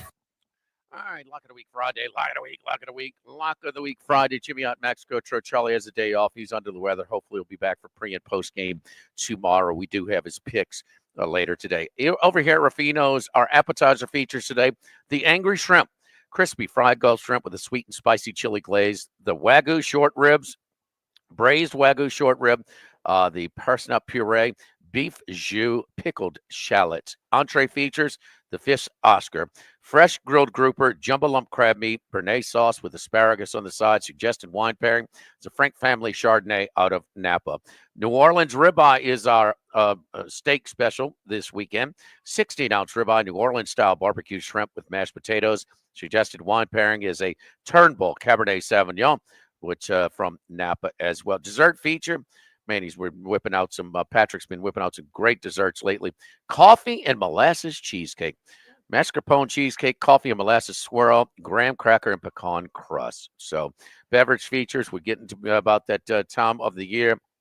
The Yule fashion, the avocado cocktail, and then the Ruffino's Old Elk. That's right. Our exclusive hand-picked single barrel select bourbon is available over here as well. Max, you're the basketball guy here. You've had St. Crew. I'm ready to get back on the bandwagon. We're on our way to March Madness, huh? Is that's what's happening here? I mean, it's a good start. 76-65 win in the Little Apple. I mean, that's not the easiest 8.5 place point to dog, play. wire to wire, double-digit win. Yeah, and it had to feel good for Matt McMahon because there was quite a bit of similarities among these teams. You have, Cam Carter, who played at Kansas State, returns. Coleman Hawkins, who LSU heavily recruited out of Illinois in the portal this year. He's at Kansas State now. He had 8 points, kind of struggled. He had a big guy. Yeah, he got a little dirty late. Got into it with Cam Carter after the game as well a little bit. Carter kind of saying some stuff, but and he gets back at his first year. They played Kansas State in a neutral venue and had it kind of stolen from him with a late call there. So it's a great feeling for McMahon, and this was a complete effort, especially defensively, where they just really stifled Kansas State. They didn't get a whole lot of good looks, and yeah, I mean, hard not to feel good about the McManiacs right now. I'm trying to see what they got NAT update. You seeing any of that? I haven't checked that. I will say KenPom, they're up to 37th this morning. Okay, so that's really pretty significant, improve from where they've been in the last couple of years. You're in the 30s in KenPom. You're in that large team. Very early. Don't get me wrong, okay?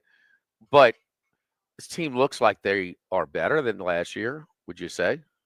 Oh, 100%. Well, they went. What was their record in the league last year?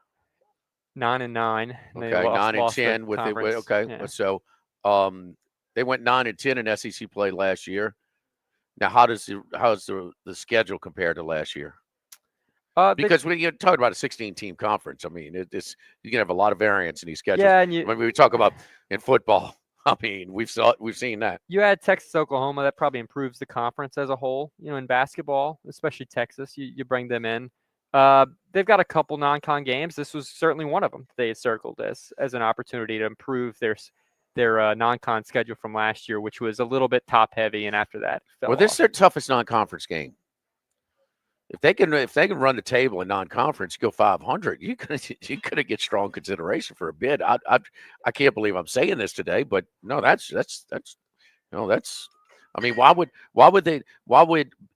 500 in the league be unrealistic if you did it last year? No, it's not. And they overachieved, I think, with that unit last year. But next Friday they've got Pitt. We'll see if they can follow that up as well. Pitt's not quite what Kansas State is.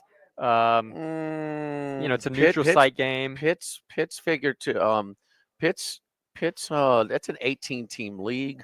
They're picked to finish like 6th. They've been a bubble team traditionally, as of late. Okay, listen, it's college basketball. You don't know it's year to year, right? Okay, but I mean, I'm just going by what their LSU appears to be stronger than a 14th place finish in the SEC. No doubt, and they overachieved in the conference last year, but this year they have true ball handlers, which they didn't really have last year. That's the biggest improve you've seen. Yeah, they're defensively sound. They've worked on fundamentals a lot, clearly. They stay in front of everyone, and they make you make a tough shot, and then they get back in transition on misses. We saw that a few times in the first half. Kansas State would miss a long 3, and LSU was just racing to the other side. Kansas State wasn't ready for it. So, Cam Carter, was a big game for him, 20 points in his return to Manhattan, but it was a complete effort all around, and you shoot 50% from the floor, you're going to have some success. But it was what they did defensively that I think was most impressive.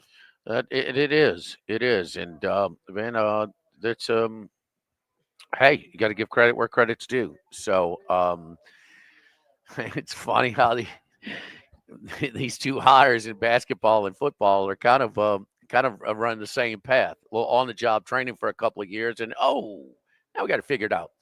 Ryan Kelly should have it figured out a little bit more than Matt. Man. Okay, but anyway, last night Jaden Daniels and the Washington Commanders took a halftime lead, and but wore down, and the biggest thing here was Philadelphia taking away option A, and that is they bracketed McLaren for most of the game, only 2 targets. That tells you right there that they're giving him extra attention, and when you can put pressure on with just rushing 4. You can do things like that. It's a very complicated path to get to a very simple result. It's a numbers game. When you can use less, you got more in coverage. It's what it was. Daniels, a rookie, is he hitting a little bit of a rookie wall? Maybe. I think it is more of that to contain rush and some of the things that they're doing. Pittsburgh has offered a blueprint. This is the back-to-back weeks now, lowest yardage output for the Washington offense. He's still going to be good, but the thing is, there is a similarity between this situation with Daniels at Washington and Joe Burrow at Cincinnati. There is a similarity between Jaden Daniels and Caleb Williams, the number 1 pick at Chicago, and that is they have to draft a left tackle. And it's been a patchwork, kind of secondary, half-ass approach by Cincinnati to try and get him protection. And some guys, they gave certain guys, highly drafted guys, way too much time there. And then they tried to pick up some guys that, are teases, that are very talented, but they've underperformed in their past. And they're doing the same thing with the inconsistency at Cincinnati. They need help, and that was Philadelphia had their way up front with the defensive line against Washington's protection. Robinson was back last night, Eckler, but a lot of checkdowns for Daniels, and he wants to throw the ball downfield. He wants to throw the ball to McLaren. So a little bit of an adjustment period here for the Washington Commanders. Look, Philly's got a good pass defense, but when you hold McLaurin to 2 targets, 1 catch for 10 yards, like that's pretty good. And clearly, when you don't get the defense on its back foot, when you're running the ball with both running backs and the quarterback, it makes things a lot harder. And Daniels definitely struggled a little bit. Man, you get pressured, man. I mean, he's going to be fine. He is going to be fine.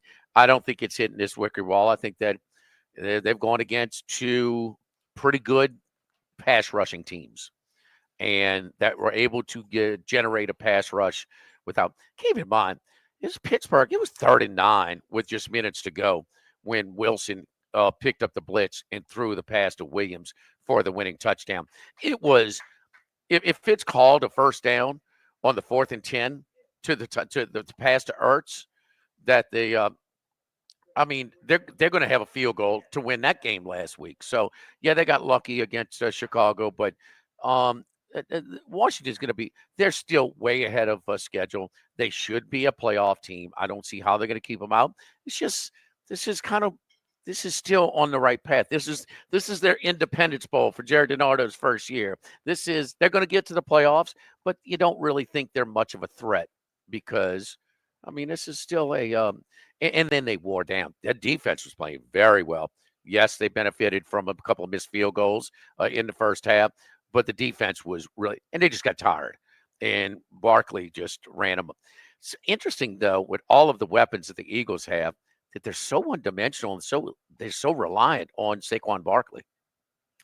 Yeah, a little surprised by that, certainly. You know, the return of A.J. Brown was certainly helpful for them. They struggled offensively without him. Guys, man. I mean, they got guys, and it's just – and what's his name was terrible in the first half.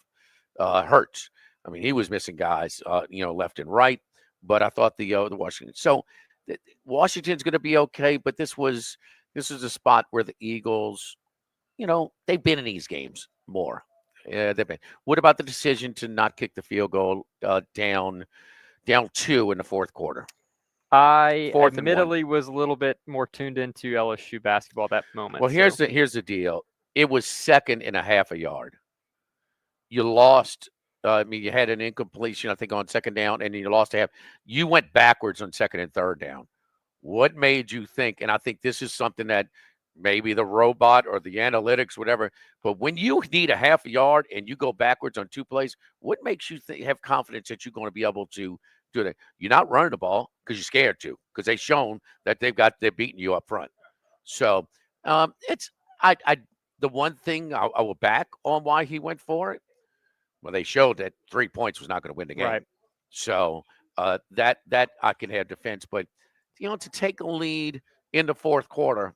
There's not a guarantee that the kicker's going to make it, but he was fine there as well. I will say there's one weakness really for the Commanders this year, and it's something that Cliff Kingsbury had a problem with in Arizona. Considering how much of an offensive playmaker he is, they struggle in the red zone, and we've seen this with the Commanders team. They kick a lot of field goals. They get between the 20s very, very well. But sometimes they get caught up, and so maybe that was one of my favorite props last night. Was under 2.5 Washington touchdowns. Yeah, because of that. They don't score when they get there. They should because Robinson is really good. He really he runs behind his pads, But it's and then when Daniels is the guy that he's going to read the defense. He does process well. He doesn't hold the ball. So like you see these ridiculous. Sack rate, with Caleb Williams right now. He's better than Caleb Williams. He's going to be better than Caleb Williams. But they need a left tackle. Protect that guy, man. Go out and identify the best one when it's available when you draft. And, let's face it. Protect him. So we will see. Don't forget our friends at Legacy Title, Chad Reynolds and Legacy Title for all of you real estate closings, 296-0060. Full-service title company servicing all of South Louisiana. Fast, friendly, professional service is what you get when you dial 296-0060. Great team at Legacy Title. Ashley Donald, Mariana Haynes, Adrian Galata, Michael Platt. Buying, building, refinancing. Nobody chooses but you. Choose Chad Reynolds and Legacy Title. Lock of the Week Friday, presented by Tex Morris and Edward Jones Investments. Chris Massaro from San Diego and his top 5 picks when we return on 104.5 ESPN Baton Rouge. Live at lunch. Looking for an exciting career? Guarantee Media is hiring. Go to guaranteemedia.com to see open positions and apply today. Guarantee Media is an equal opportunity employer. Guaranteemedia.com. Majestic Metals is located in Sorrento with over 60 years experience in the pre-engineered metal building industry. Majestic Metals is the leading metal roofing manufacturer with high-quality products, superior customer service, and a fast turnaround. We offer both commercial and residential roofing, including a standing seam panel in a variety of colors with a 40-year paint warranty. A metal roof can add value to your home and is energy efficient. Call Majestic Metals at 225-675-3800 and talk to our knowledgeable sales staff for all your commercial and residential needs. Visit us on the web at majesticmetalsinc.com. Do you love golf but struggle to find the time to play? Schneider's Golf Mechanics on Bluebonnet has 2 state-of-the-art simulators where you can play 18 holes in an hour, anytime, rain or shine. Schneider's Golf Mechanics. Fix your clubs, fix your game. SchneidersGolfMechanics.com. The new location of Los Reyes Mexican Grill, Wesley across from Mike Anderson's. Man, the place looks great. Lots of indoor and outdoor seating options with plenty of big TVs to watch all your favorite games. All of the traditional Mexican cuisine with a great happy hour, 2:30 to 6:30, 7 days a week. Plus, $5 margaritas all day, all night on Wednesdays. Great spot to bring the baseball team in between games, just 5 minutes north of Traction and 5 minutes south of LSU. Los Reyes Mexican Grill, 1072 West Lee, near Nicholson. Home ownership. At Progressive, we know it's part of the American dream. It's the land of the free and the home of student drivers ready to back into your new fence at any given time. It's firing up a round of burgers and dogs on your rusty grill with a faulty gas line that engulfs your tool shed in flames. It's also around-the-clock protection when you bundle your home and auto with Progressive, which can help keep the American dream of home ownership alive and kicking. Get a quote at Progressive.com. Progressive Casualty Insurance Company, affiliates, and other insurers. Not available in all states. In business, service is everything. Cintas delivers what you need to better serve your customers. Whether it's freshly laundered work apparel for almost any job imaginable, tested and inspected fire protection systems, first aid and safety supplies, on-site AED training, or mops and restroom products, stocked and ready when you need them. Better work days happen together. So visit Cintas.com. Oh, I'm ready! And get ready for the workday. The Grove Recovery Center asks you to call to let their family help yours. And know this, each of the members of the Grove's admission team are not only in recovery, they've also made that same phone call. So please know that when you reach out to them, there will be no judgment or ridicule, rather sympathy and understanding. After less than 10 minutes, a program of recovery destined for you begins. That phone call is the beginning of a new life. Let someone that's changed theirs help you change yours with the Grove Recovery Center, 310-2600. If you're a Baton Rouge area business struggling to find employees, Tiger Labor and Staffing, a family-owned and operated business, is here to help. Whether it's light industrial work, warehousing, manufacturing, or just a little help on the job site, Tiger Labor and Staffing provides timely, professional employees to help your business get the job done. Reed Brunson and his team will handle background checks, payroll, and workers' compensation insurance. When it comes to temp staffing in Baton Rouge, whether it's a day, a week, or full-time, Tiger Labor and Staffing has the eye of the tiger. Visit the website to learn more, tigerlabor.com. Respect isn't something that's just given, it's earned.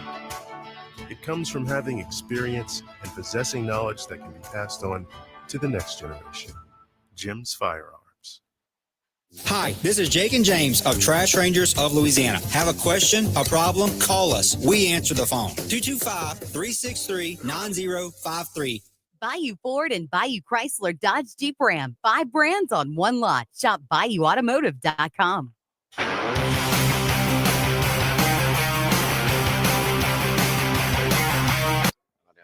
It's Lock of the Week Friday, presented by Tex Morris of Edward Jones Investments. Now, back to Live at Lunch from Ruffino's on Highland Road on 104.5 ESPN, Baton Rouge. Let's go out to PB, baby. San Diego, Pacific Beach.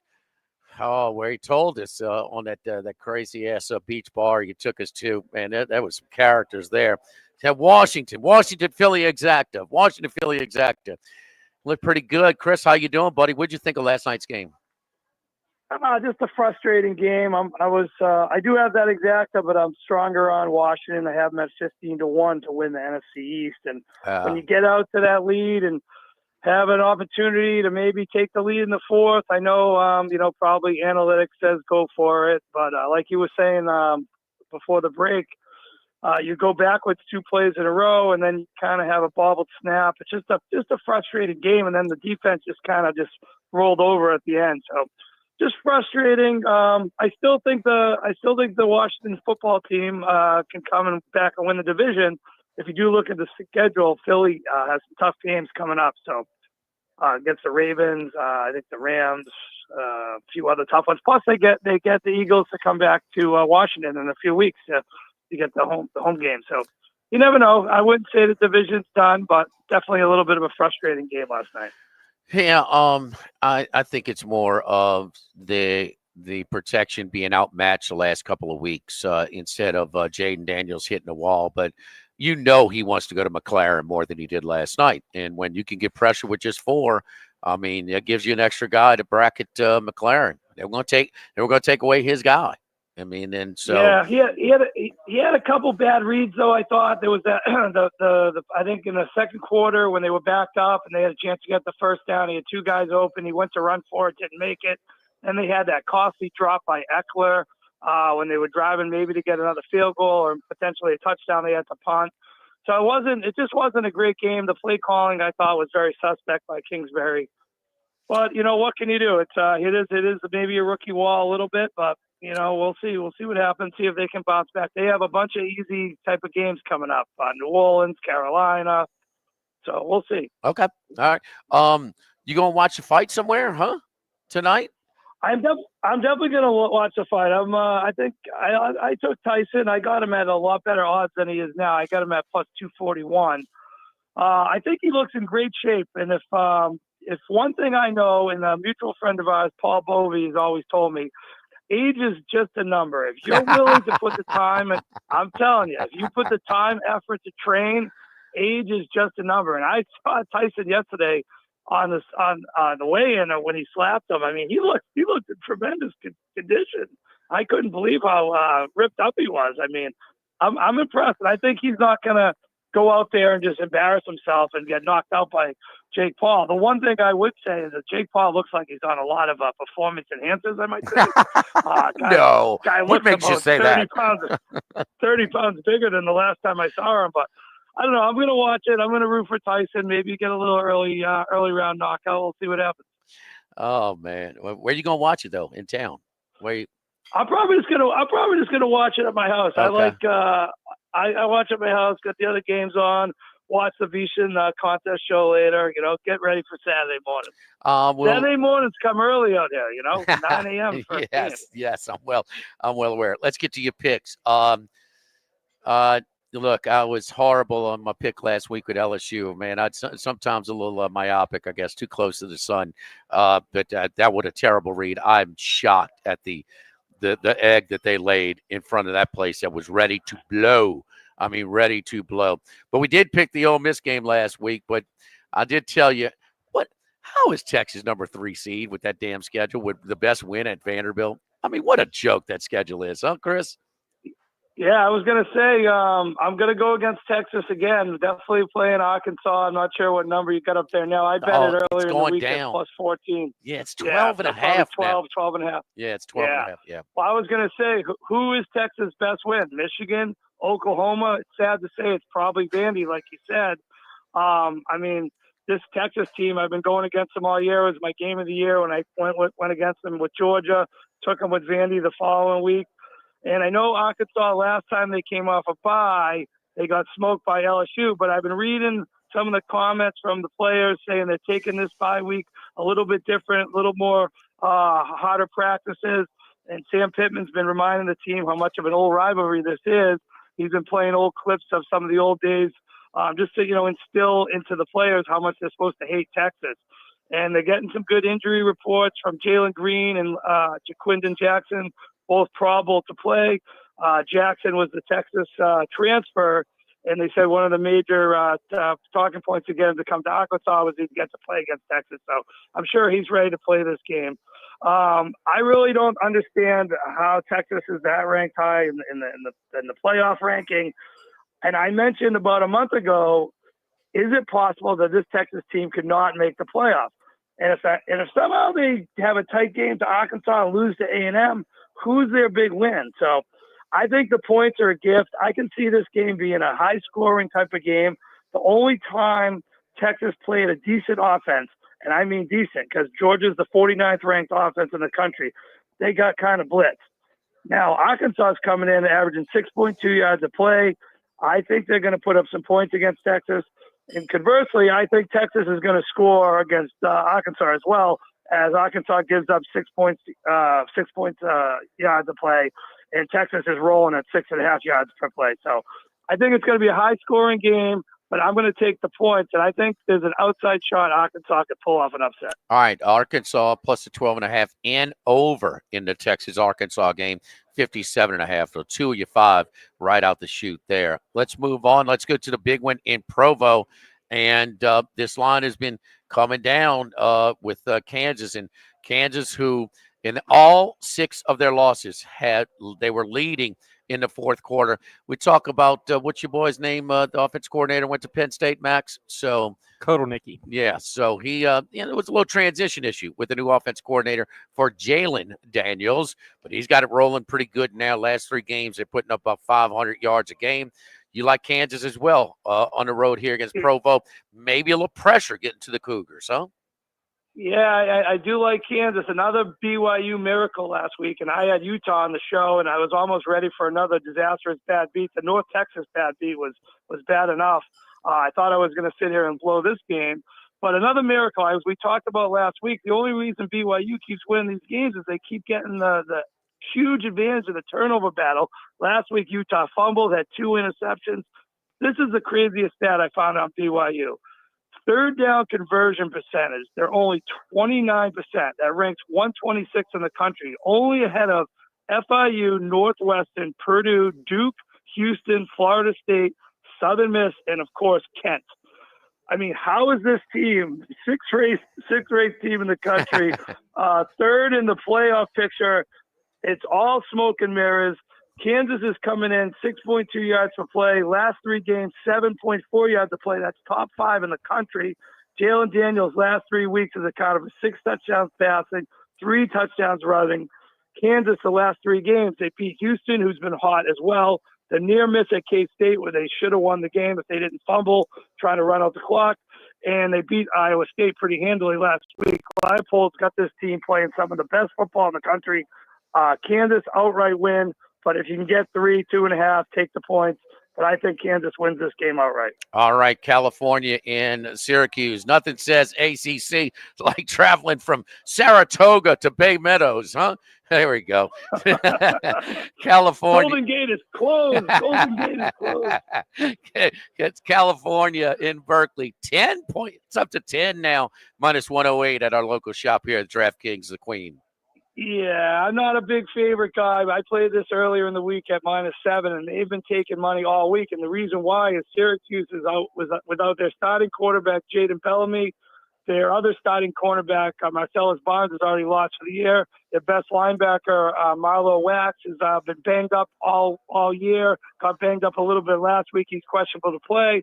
They lost 2 D tackles in the BC game, Take Wilson and Kevin Jobity.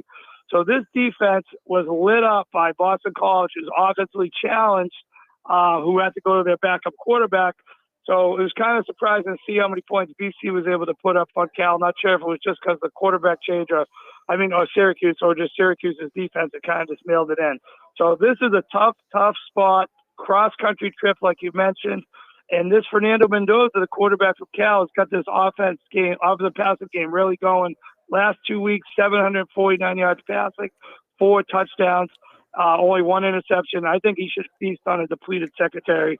The secondary is going to be depleted, and the pass rush is going to be limited because the 2 linemen are out. So, like I said, I don't usually play favorites, but a terrible spot for Cuse. And if one other thing, if you look at Cal, they are one couple plays and a few missed field goals away from being 9-0. They lost the Miami game on the controversial call. They lost the Florida State game by 5 points. And then they missed 2 field goals back-to-back weeks where they could have won the game. This team could be 9-0 and in the playoff hunt. So I think they get really right this week against a very injured Syracuse team, and I think they cover the 10. Oh, I'll take it a step further. Pitt, Florida State, and Miami. They should have won those games. Oh, yeah. So couple missed chip shot field goals too. All right, and finally, since a little homerism, you may sense the accent, my man. Going back to Chestnut Hill, huh? What you know about your homeboys at Boston College? They're going to keep this game close? I'll tell you one thing. They had this Thomas Castellanos, who was, the little smaller guy, looks like Kyler Murray, running around the field. Well, in week 4, he suffered a concussion against Michigan State, and since then he hasn't been the same guy. He didn't play against Western Kentucky. Came back against Virginia, 2 interceptions. Came back against Virginia Tech, 3 fumbles. Versus Louisville, he was only 13 for 28, and last week only 2 for 7 with an INT before being benched. Well, he has decided to leave the team. Bill O'Brien benched him. Well, Bill O'Brien said that this other quarterback, Grayson James, has earned the right to start. I really liked how he said that. He did a little interview on the radio. Kid came in 5 and 6, 51 yards and a touchdown, showed some smart. But the BC running game finally got going with a quarterback that actually step back, do a little play action, who could actually complete a pass. So I think the BC running game is going to keep going. They got 300 yards last week against Cuse. I'm not calling for that, but I think if they get the running game going, they'll be able to shorten this game. And 19 points seems like a lot. The line open as 14. It goes to 19 because they're losing Castellanos, but I don't think Castellanos is a detriment. I think it's a positive that he's leaving. This other quarterback seems a little more composed, can throw a forward pass, and the running game gets going. I think 19 points is a lot to lay for SMU. So to the fight tonight, you don't think this is a Mayweather, a McGregor deal where, McGregor's getting all the – just thought we can't bet it in Louisiana. Talk to Carl Johnson, Jack Johnson down at the Bourravage where we'll be this weekend. They are taking bets on the fight tonight. He says all Tyson money coming in. So all Tyson. You don't think it's got people betting with their heart against a guy? 58. I told my son, Chris, I'm 58. I said, hey, boy, you think you can whoop me? But that's this is not the odd house, man. What do you think? I would say that, like I mentioned before, the age thing doesn't bother me as much with the 2-minute rounds. I just have seen Jake Paul fight, and he doesn't look like much of a boxer. Like, I could actually see if Tyson is going to be able to point and jab and maybe make some even points on the guy without knocking him out. He fought that last fight, Jake Paul, and I didn't watch it, but I watched on Twitter afterwards how many ex-boxing people kept saying, can somebody who's a boxer please fight Jake Paul and knock him out, or just point him to death and put this whole thing out of misery? And I feel the expertise and the experience that Tyson has, he should be able to, whether he knocks him out or not early, he should be able to even box him enough, and he still have that power to win the fight even on a decision if it comes to that. Well, Max and I are going to the Pels game tonight in the suite. I'm going straight to Bourravage after the game, right before the fight. So it should be fun tonight. I'm sure I'll be texting you. Has Max got any Drake May comparisons now that Drake May has become a little more prominent in the NFL? Kid is a spit image of Drake May. He looks good. Oh, yeah, it's very sharp, man. Take it. Well, it's not good from under 4.5 win total for the New England Patriots. Mine either. Yeah. Hey, Chris. Hey, but we got the Commanders over already, so that's. Oh yeah. And I hedged a little bit on the Eagles. I hooked them up with Detroit and Houston in their divisions as well. Hey, look, I hit one pretty good last night though. Halftime, full time. Max, tell them we were released on my boys from the UK, huh? Yeah, well, Betting Weekly Live. That was a nice one. Plus 700, I believe. Yeah, plus 700. Commanders first half and Eagles. Commanders first half and Eagles in the game. We put it out on Otter Locks as well. Yes. You should have sent me that. You should have sent me that before the game. Before the game helped. The ultimate hedge. It was a big stop before half. Big stop. So very good stuff. Chris, enjoy the weekend. I'll be in touch, of course. Thank you, man. All right. Thanks, Jimmy. Thanks, Matt. All Talk right. to you guys later. Love my boy, Chris Massaro, man. He's a great dude. Met him at the Wynn Sportsbook. In a random, it was when LSU was playing St. Mary's that weekend. I had a Steelers ticket. He was pulling for his Patriots, obviously. So, Steelers probably covered the way they. They did. They won that. They won that game. That was one of the few that they were able to beat. That they were able to beat the New England Patriots. Don't forget our friends at Lofton Staffing Services, who brings you Otter Locks each and every week. Lofton Staffing Services, second generation staffing service. We match hard workers with the most sought after employers. To Lofton, you're more than just another employee. Care about your interests and will match you with a company that needs your skills. You can complete an application, schedule an interview, even browse jobs at lofton.jobs. Lofton also offers an unlimited $100 referral bonus. Lofton Staffing Services. We've been putting people to work since 1979. 924-0200 and Lofton.jobs. Lock of the Week Friday, presented by Tex Morris and Edward Jones Investments from Ruffino's on 104.5 ESPN Baton Rouge. Live at lunch. Total Maintenance for AC and heating, generators, electricity, and plumbing. One of South Louisiana's oldest and largest AC and heating companies since 1980. Service today, every day. Nobody likes to go to sleep hot. With a full staff in both Baton Rouge and New Orleans, Total Maintenance is an authorized dealer for Carrier, American Standard, Daikin, and Rheem AC units, and Generac and Cummings generators. In Baton Rouge, call 480-1000. New Orleans, 841-3300. Total Maintenance, your authorized AC dealer. This season, Chevy brings classic pairings, cookies and milk, mistletoe and kisses, and your holiday plans and a new Chevy. Silverado 1500 gives you power and capability with 430 pound-feet of torque to haul your holiday tree. Equinox EV and the all-new Equinox offer award-winning quality and style to see you through the holiday season. See why Chevy makes everything better and brighter. See your Super Chevy dealers today. Stabs Prime Steak and Seafood? Stabs Prime Steak and Seafood. Well, I guess along with those sizzling steaks, we do have wood-fired oysters and scallops, beautiful sea bass, fresh Gulf fish and shrimp, and rich Ora King salmon. So yeah, Stabs Prime Steak and Seafood. Jefferson Highway across from Palermo Ristorante. Tell Leo that Kevin sent you. And don't forget, there ain't no cake in that crab cake. Come and see us. Electric Man of Baton Rouge is here to help with 24/7 residential and commercial electrical services. With years of experience, Electric Man aims to deliver fast and dedicated electrical services without compromising safety, quality, and integrity. Licensed and insured professionals to do the job for you worry-free. Electric Man offers guaranteed appointment times and free estimates, offering veteran and senior discounts also. Find Electric Man at electricmanbatonrouge.com to schedule your guaranteed appointment time. electricmanbatonrouge.com, 225-800-7065. Home ownership. At Progressive, we know it's part of the American dream.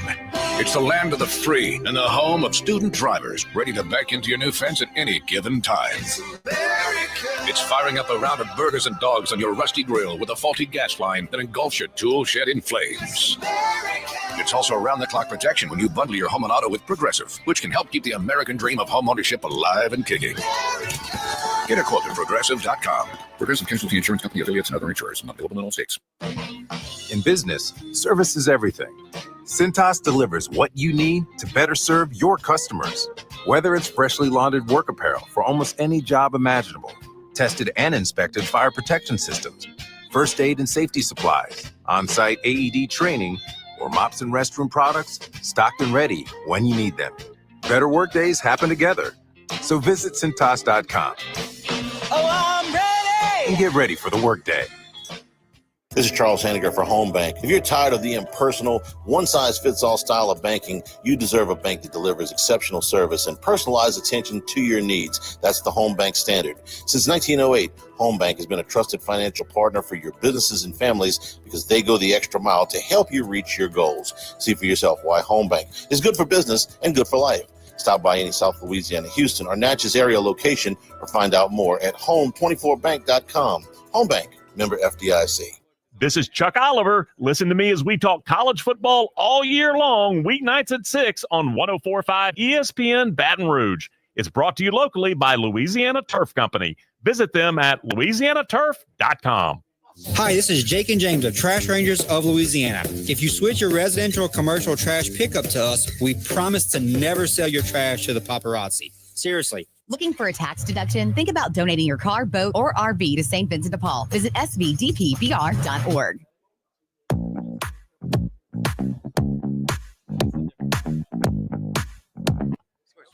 It's Lock of the Week Friday, presented by Tex Morris of Edward Jones Investments. Now, back to Live at Lunch from Ruffino's on Highland Road on 104.5 ESPN Baton Rouge. Troy Macker joins us right now. Troy, how you doing, buddy? I gotta get Troy on. Okay. So anyway, while we get Troy on, remind everybody that we are brought to you by our good friends over at Los Reyes Mexican Grill. We were there yesterday. This is Los Reyes patio weather.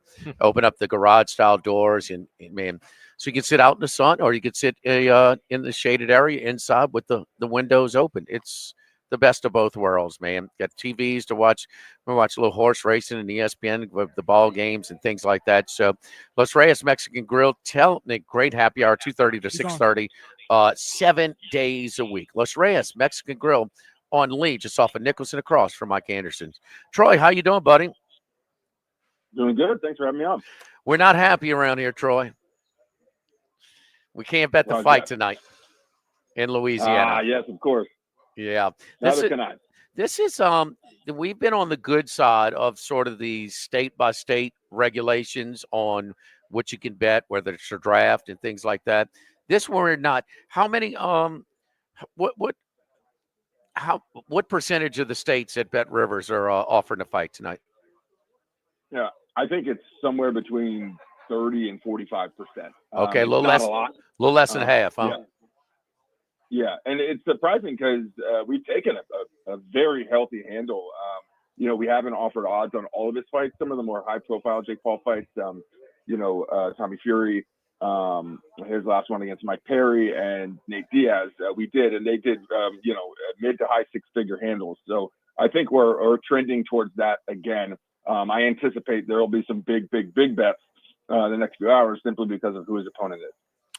What are the odds right now though at the states that are available? Jake Paul, I believe, is like minus 260. I think it's going down. I think it's going down from there. What is it? Tyson is plus 260, and Jake Paul is about minus 420. Still, Max? And I thought it was with going the tie. down. With the tie, it's Jake. Oh, that's Paul a three-way. Three-way with the tie is minus 200. That's what I'm looking at. Okay. Oh wow. Okay.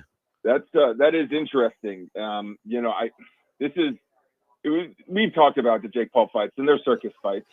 This is the circus of all circus fights because of who he's fighting, and we really have to separate the Mike Tyson we all know and who the Mike Tyson is that's going to step into the ring, and that is not a knock on the type of boxer he was or his skills, even as a 58-year-old. It has everything to do with the fact that he's 58 years old, battling a guy who has, whether or not you think Jake Paul is good or not, he is far more physically fit, is far stronger, and has, even though he's looking a little overweight, has far better gas tank.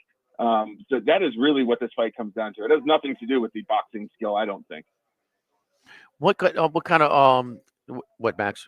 No. Okay. What kind of Paul in the decision? Because it is 2-minute rounds. So 8 2-minute rounds. That's a big deal when you're talking about a 58-year-old boxer in here. And in Chris Massaro was just on with us, and he's on Tyson. Where we're doing the show this weekend at Beau Rivage, they're getting nothing but Tyson action.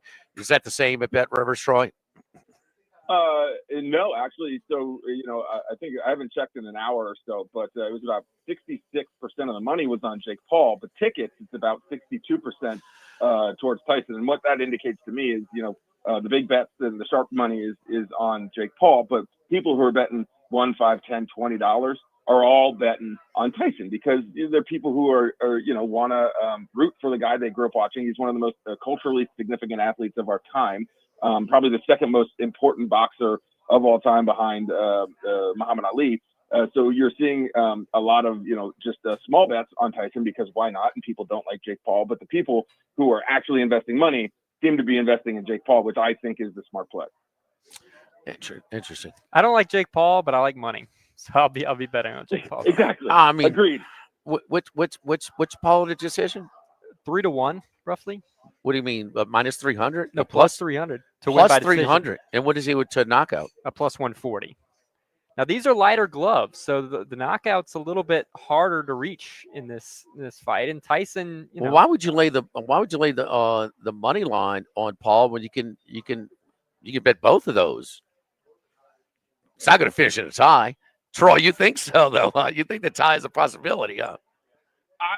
I think it's a smart play. On one of the Bet Rivers podcasts with Nigel Seeley, who's a great handicapper in Europe, he talked about how it's really smart to get the draw before the fight. And if you're going to be watching the fight and checking your bet slips, if this fight goes past the second round or third round, and it's going to be a tight fight, anytime that Jake Paul has fought someone with actual boxing skills, it's been very tight, very close. They're going to want the big goal here is to get the rematch. That is the goal of every major boxing match. We know how backwards boxing is and how many high-profile fights are very close. You're going to be able to cash out if that's close in the 5th, 6th, 7th round. So right now, draw is at basically 9-1 plus 850. If you nibble on that and it's tight down the stretch, you're going to be able to cash out for a pretty good money that that is probably more advantageous than letting it go to the judges' decisions. Because as bad as mixed martial arts judging is, boxing judging has been doing it worse for much longer. Interesting. Well, I mean, this is when you bet this kind of circus. I mean, this is what I've never seen. What's the oldest guy's ever fought? A boxing match. This got to be it. Before this, what was it? George Foreman was like in his early to mid 40s. I know Roy Jones Jr. was fighting a couple of years ago. Roy Jones Jr. He was in his 50s, but not 50. He was in his 50s. Yeah. Really? Some of these new. I know. What about Evander Holyfield? I know he came out of retirement a couple years ago to fight, and let's see. No, never mind. He was in his late 40s. Well, okay. Well, it's still wow. With Foreman, well, how late? Wow. All right, Detroit college football 80% club. Who are we looking at? Yeah, so right now there are only 2 teams that are backed by both 80% of the tickets and the handle. We got plenty of teams backed by at least 80% of the money. I think it's 18 teams and about 11 teams backed by 80% of the tickets to cover the spread. But only 2 teams backed by at least 80% of both the tickets and the handle. One is Penn State minus 28.5 at Purdue. Purdue has been no good. Except when they played, Northwestern. So right now, 83.8% of the money is on Penn State minus 28.5, 80% of the tickets. And the other one is Sam Houston State minus 17 versus Kennesaw State. Kennesaw State, the Owls, I believe, in their first year as a D1 program. They've actually covered the spread a couple times in really bad spots for myself, fading them hard. But Sam Houston State minus 17 is 98% of the money and 84% of the tickets. Yeah, the Kennesaw State beat Liberty in that midweek game in Sun Belt, and then they followed it up with another cover. So it's interesting looking at the 80% club, especially for money this week. A lot of them are dogs. Charlotte plus 2.5 versus USF, 98% of the money. Wake Forest plus 11.5 at North Carolina, 93% of the money. Air Force plus 3.5 at Oregon State. The most surprising one to me, Kansas plus 2.5 at BYU. We've taken a lot of money. This is actually the most wagered on play of the weekend thus far, and it's backed by 92% of the money. Kansas at an undefeated BYU. I just don't think that Kansas, is within 2 points of BYU unless there's something I'm missing here. Kansas playing a lot better, Troy. And Kansas, they are. all six losses, they were winning in the fourth quarter. So they are better than their record. And, is BYU, is it just a matter of time before somebody trips? Right. I mean, Kansas is better than Oklahoma State right now. And Oklahoma State had BYU beat a couple of Fridays ago. Kansas is better than Utah. And that's a rivalry game, though. That's maybe a bad one to throw out there. But a lot of sharp action, too. On Kansas in this game. Troy, you were right, by the way. Evander Holyfield came back at 58, fought Vitor Belfort. Okay. It was branded a disgrace and one of the saddest events in boxing after he was beaten. Well, here we go. We got it. This one will give that one a run for its money tonight. I mean, I'll tell you this: Vitor was a multi-time UFC title contender, Pride champion, some of the fastest hands in mixed martial arts, and at his peak, while never a boxer, far more gifted inside the ring than Jake Paul. Troy, real quick, we're up against the clock. Who's the biggest plays in the NFL, public-wise? So you'd expect it's a lot of teams playing really bad teams. Right now, it seems to be the Lions minus 14. Yeah. Green Bay minus 5.5. Houston at Dallas. That number is probably going to come down a little bit just because it's a later game. Right. But really, Detroit is the one that covers the boxes in terms of volume of tickets, amount of handle, percentage of money and tickets on the spread. I believe they're just one of two teams, along with Green Bay, that's backed by at least 80% of the tickets and money. Green Bay -5.5 at Chicago.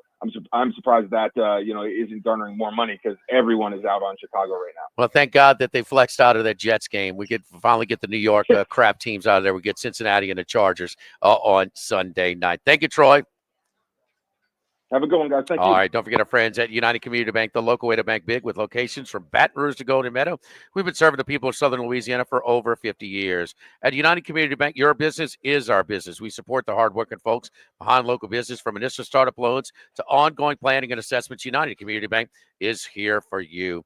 Our great team at United Community Bank, Nicole Glover, David Henry, Prentice Wilkes. Discuss how we can help your business today. David Henry, David Campbell, United Community Bank, member FDIC, equal housing lender. Lock of the Week Friday, presented by Tex Morris and Edward Jones Investments from Ruffino's on 104.5 ESPN Baton Rouge. Live at lunch. Home ownership. At Progressive, we know it's part of the American dream. It's the land of the free and the home of student drivers ready to back into your new fence at any given time. It's firing up a round of burgers and dogs on your rusty grill with a faulty gas line that engulfs your tool shed in flames. It's also around-the-clock protection when you bundle your home and auto with Progressive, which can help keep the American dream of home ownership alive and kicking. Get a quote at Progressive.com. Progressive Casualty Insurance Company, affiliates, and other insurers. Not available in all states. In business, service is everything. Cintas delivers what you need to better serve your customers. Whether it's freshly laundered work apparel for almost any job imaginable, tested and inspected fire protection systems, first aid and safety supplies, on-site AED training, or mops and restroom products, stocked and ready when you need them. Better work days happen together. So visit Cintas.com. Oh, I'm ready! And get ready for the workday. Looking for some time away but don't want to go too far? The Cook Hotel at LSU is just what you've been searching for.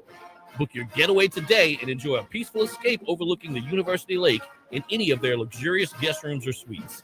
Their newly renovated bar is back open for service, and they're located near some of the best restaurants in town. Visit thecookhotel.com or call 225-383-2665 to book your stay today. Previous hailstorms have caused hidden damage to countless Baton Rouge homes. Ryson Roofing spots the damage, makes the claim, and replaces your roof. You pay only your insurance deductible. Never anything more. Call Ryson Roofing today and schedule your free inspection. 330-3513. RysonRoofing.com. Yo, Jacob and T-Bob here. And look, we've been talking about the All-Star Toyota rentals for a while. We wanted to remind you about them. First, if your car is in service with them, they have daily rental rates starting at $5 per hour for a minimum of 2 hours. Second, you can try before you buy with an extended test drive. Third, they have daily, weekly, and monthly rentals with flexible plans and competitive rates. You can rent a new Toyota for as little as $60 per day. Check out their website at allstartoyotaofbatonrouge.com/rental. People you know, cars you trust, All-Star Toyota. Custom Colors of Baton Rouge, specializing in body and paint, feature 100% platinum certified technicians, ensuring your car or truck is being worked on by the very best of the best. Custom Colors, located in the Industrial Plex off Segan and Airline. By now, you know that we do our show every other Tuesday at the Crowntown Room at Dozy Place. The Crowntown Room is ideal for larger groups, or if you just want to watch the game on one of our 3 large TVs. The tamales are the most popular appetizer, but don't forget the seared tuna with the sriracha glaze for the perfect blend of sweet and spicy. You can't go wrong also with the flash fried oysters or the shrimp. The porterhouse is the perfect steak to share. Strip on one side, filet on the other, prepared at different temps if you like, bone in to maximize flavor. Dozy Place on Government Street, just off Acadian in the heart of Mid-City. Water is water, right? Not when it's Evermore. Smooth tasting Evermore water is Mother Nature's masterpiece. Evermore is natural artesian water. Maybe you want a healthier lifestyle, a high-end athlete who wants better hydration, or a parent who wants something healthier for their kids. You want Evermore. EVAMOR. Evermore. Available at great local retailers. Finding the right personnel for your organization can be a challenge. At Glow Resources, we take that job seriously, but not ourselves. We place the best people into the right job. Glow Resources, complete employee solutions. GlowResources.com. In times of need, get a full list of phone numbers, websites, and other important emergency information on the Demco Stormwatch page at 1045ESPN.com. Bayou Ford and Bayou Chrysler Dodge Jeep Ram. 5 brands on one lot. Shop BayouAutomotive.com.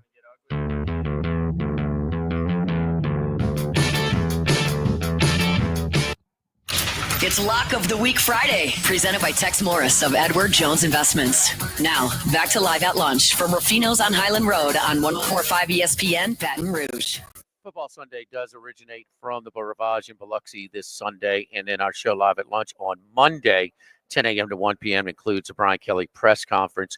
Carl Johnson sent me the odds for it. It is minus 250 plus 190. Jake Paul, Mike Tyson on the money line.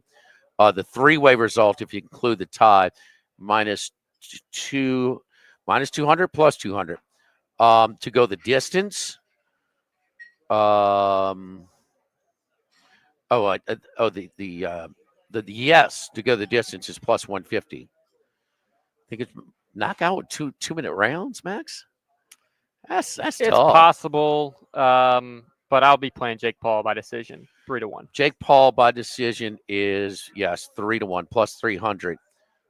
Tyson by decision 10-1. Tyson by knockout, TKO or DQ 275.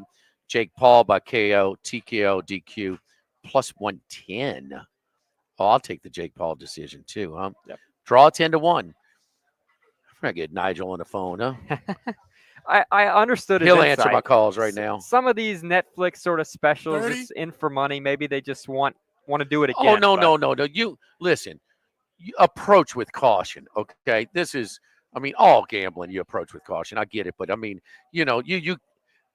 But it's just all the money coming on Tyson because sentimental people betting what they want to cheer for. Tyson's way more popular with the people with the money. We'll see. Bruce Marshall when we return. Lock of the Week Friday presented by Tex Morris at Edward Jones Investments from Ruffino's 1045 ESPN Baton Rouge. At Lofton, we're in the business of matching hard workers with some of the most sought-after employers in the Baton Rouge area. To Lofton, you're more than just another employee. We care about your interests, and we can help match you with a company that needs your skills. You can complete an application, schedule an interview, and even browse jobs by simply going to lofton.jobs. That's lofton.jobs.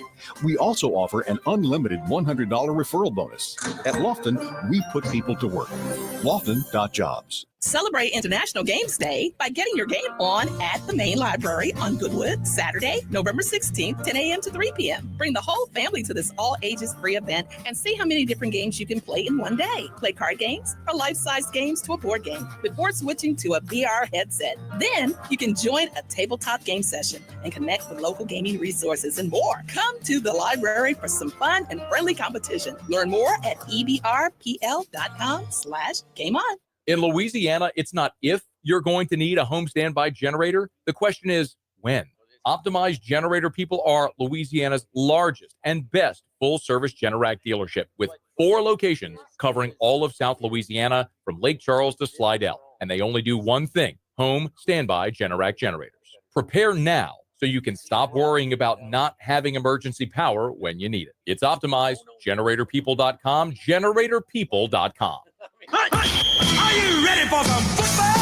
This hour of Live at Lunch with Ott and Hanny is brought to you by Dana Brown at the law offices of O.C. Brown, 343-1111 and OCBrown.com. Roto-Rooter for all your plumbing needs, 925-8710. Supreme Rice, grown, milled, processed in Louisiana since 1936. United Community Bank, the local way to bank big. Lofton Staffing Services, 924-0200 and Lofton.jobs. Tex Morris at Edward Jones Investments on Jefferson Highway, 928-8659. Total Maintenance, your one-stop shop for AC, electrical, generators, and plumbing. Service today, every day for Total Maintenance. The LSU Alumni Association and the Cook Hotel and Conference Center. For reservations, thecookhotel.com.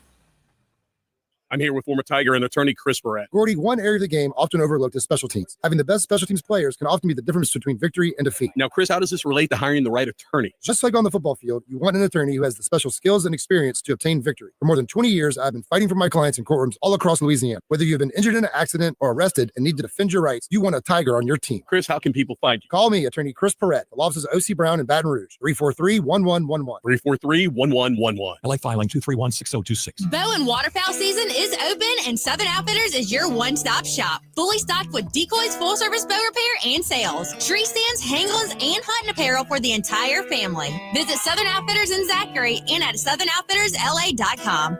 When it comes to building and property inspections in Southeast Louisiana, go with the certified experts, Avid Inspection Specialists. From homes to businesses, or mold, lead, or asbestos inspections, they have the latest technology to give you peace of mind. Avid Inspection Specialists. Visit avidspecialists.com. The Live at Lunch with Ott and Hanny Restaurant Club. Jolie Pearl Oyster Bar, downtown facing Town Square. At Jolie Pearl, we're pretty shucking good. Louisiana Lanyap on Perkins and Bluebonnet. Winner of the most 225's Best of Awards. Snow Seafood and Steak for over 50 years on Airline, Highway, and Highway 74 in Gonzales. Dozy Place for hand-cut steaks on Government Street and Mid-City. Louis Cafe, a Baton Rouge landmark since 1941. Just outside the north gates of LSU. Fin Bomb, sushi, burrito, poke, ramen at Burbank and Lee, and Phil's Oyster Bar since 1950 on Government Street and now in the South Downs Shopping Center. Looking for an exciting career? Guarantee Media is hiring. Go to guaranteemedia.com to see open positions and apply today. Guarantee Media is an equal opportunity employer. Guaranteemedia.com. Insurance companies have teams of professionals to fight your claim. If you want to know what your case is really worth, I'm Spencer Callahan. I'd like to help. Spencer Callahan is the one to see. Call 387-2323. LA filing number 16-7970.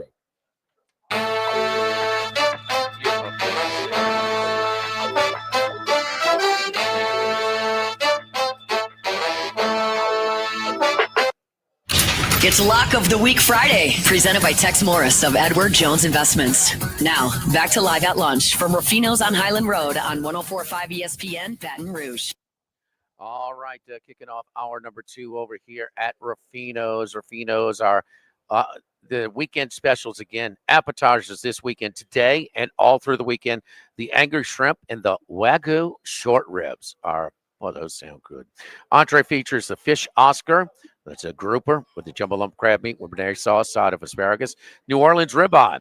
The 16-ounce ribeye with New Orleans-style barbecue shrimp, mashed potatoes. Suggested wine pairing for the fish, a Frank Family Chardonnay out of Napa. Suggested wine pairing for the ribeye, Turnbull Cabernet out of Napa as well. Brucey, pretty good last week, huh? We got you down for 5-2. You had to take that LSU with all of us. Oh, boy, we drowned the Tigers. That was, we're in a little bit of, angry, pissed, embarrassed, a little bit of everything after that one, Bruce. Jimmy, let me lighten the mood a bit. I was watching Game Day last week, and I swore I saw you and Charlie in the crowd because there were two banners that got my attention. One said, "Bama can't even beat Rice, 0-3." And that took some study because that's right. Bama has not ever beaten Rice, so they haven't played him in 68 years. So I thought Charlie might have held that one. You, Jimmy, were holding the one that said, "We want Vandy." So I thought both of those were very clever. And whatever happened in the game was just secondary because those signs were great. Oh, man. Yes. Max was at the game. The place was ready to blow, man. It was just never got a chance. Never, ever, ever. Major disappointment. Hey, man. And how about the run? See, you talked to Norsworthy. Is he on cloud 9 after Ole Miss? I mean, just dominated Georgia after a rough start. He was doing the moonwalk after the game, if you could believe that. He was so excited, and they were. And Brett actually called that, by the way. He said it was going to be Ole Miss by 18. I told him he was crazy, and sure enough, he was right. So, yeah, they're pretty excited up at Ole Miss, that's for sure. Yes, Ben Mincy moonwalk. Max, is that a thing, huh? That sounds right. I saw he was meeting John Gruden, showing him his football drills yesterday. He might so. shoot Mincy. Mincy might get some ass implants if Ole Miss keeps winning, huh? His pants were falling down yesterday, yes. Inverted buttocks, my man. Mincy. Oh, Brucey. All right, man. Let me ask you the big game. I don't know if you have it as one of your picks, but boy, a lot of sharp action. And look, we know about Kansas. They're better than their 3-6 record. All 6 of their losses, they were leading in the fourth quarter. We know about Jaden Daniels, little transition issue early because he lost his offensive coordinator to Penn State. He's got it going again. Last 3 games, they're averaging right at about 500 yards a game. They took care of Iowa State easy last week. Pressure on BYU in this spot with the late one tomorrow night, 9:15 Central kick? Oh, yeah. I think they're feeling it, Jimmy, and they know they caught a big break last week. And they caught a couple breaks last week at Utah. But, you can't just have these perils of Pauline scenarios every week. I mean, they had Oklahoma State a couple weeks ago, and Oklahoma State's really struggling. And that went right down to the last few seconds, and they had to pull that out. And then, of course, Utah, we saw what happened last week and all the stuff in the last minute of that game. So I think you're right. I think the noose is getting a little tight around BYU's neck, and that's actually kind of like I don't mind BYU people having the noose tightened around their neck. They deserve it a little bit, I think. Geez. But, I think just joking. But no, I think Kansas. Jimmy, you make a point. Kansas could be easy 7-2 or 8-1 right now, easily. And the way they keep fighting, I mean, this is. A lot of teams would have just packed it in after. We'll talk about 1 or 2 of those later in the segment here, I'm sure. But they keep fighting, and they still have a shot to get bowl eligible. I don't put it past them to win out here. They still got Dion coming up too. I think Kansas can win this game. I really do. At 9 games into the year, when your best win is against Vanderbilt, you're number 3 in the poll. What the hell's going on? I mean, I am so aggravated with this kiss-ass welcoming party for Texas into the SEC. I mean, you saw it in the summer when they gave them that gift schedule. I mean, my goodness. 12.5 now. It's going down. It was 14.5, Bruce. Arkansas, this is an early kick in Fayetteville tomorrow. Old Southwest Conference matchup. Can Arkansas compete here? Well, I think this is kind of neat. Just one good thing about Texas coming to the SEC, we get to see this again. I'm not sure this is going every year, but just to see Texas and Arkansas again, just like we'll see A&M and Texas in 2 weeks. So that is good. And, of course, memories of 1969. Let me just remind people there, that game, that's game of the century, would not have been the game of the century had Bo Schembechler and Michigan not beaten Ohio State 2 weeks earlier, because Ohio State would have sewn up the national title. They were barred from going back to the Rose Bowl by the no repeat. They were a big number 1 pick, and Texas and Arkansas would not have been a 1-2 game in 69. Having said that, Arkansas probably still should have won that game. Now, to tomorrow, Fayetteville, you're right, early kickoff. The word from Fayetteville is Taylon Green is going to be good to go. It was probably good for Arkansas to be off last week. So his leg has apparently healed enough, and that's good for Arkansas. I'm wondering, Jimmy, if Pittman needs one more of these big wins. He got one against Tennessee. That was really good. Yeah. But, I mean, LSU came in there and smoked them, and so did Ole Miss 2 weeks ago. Yeah. So he's a little bit on the ropes here. They're 5-5 if they lose this game. I want to remind everybody, Texas beat, and you know this too, I mean, they beat a Florida team using a third quarterback last week. I'm not bowled over by that. I can't get out of my mind, Jimmy, last year, down the stretch, Houston out on the Big 12 road, places like TCU and Houston that did not have good years last year, pushed Texas to the wall.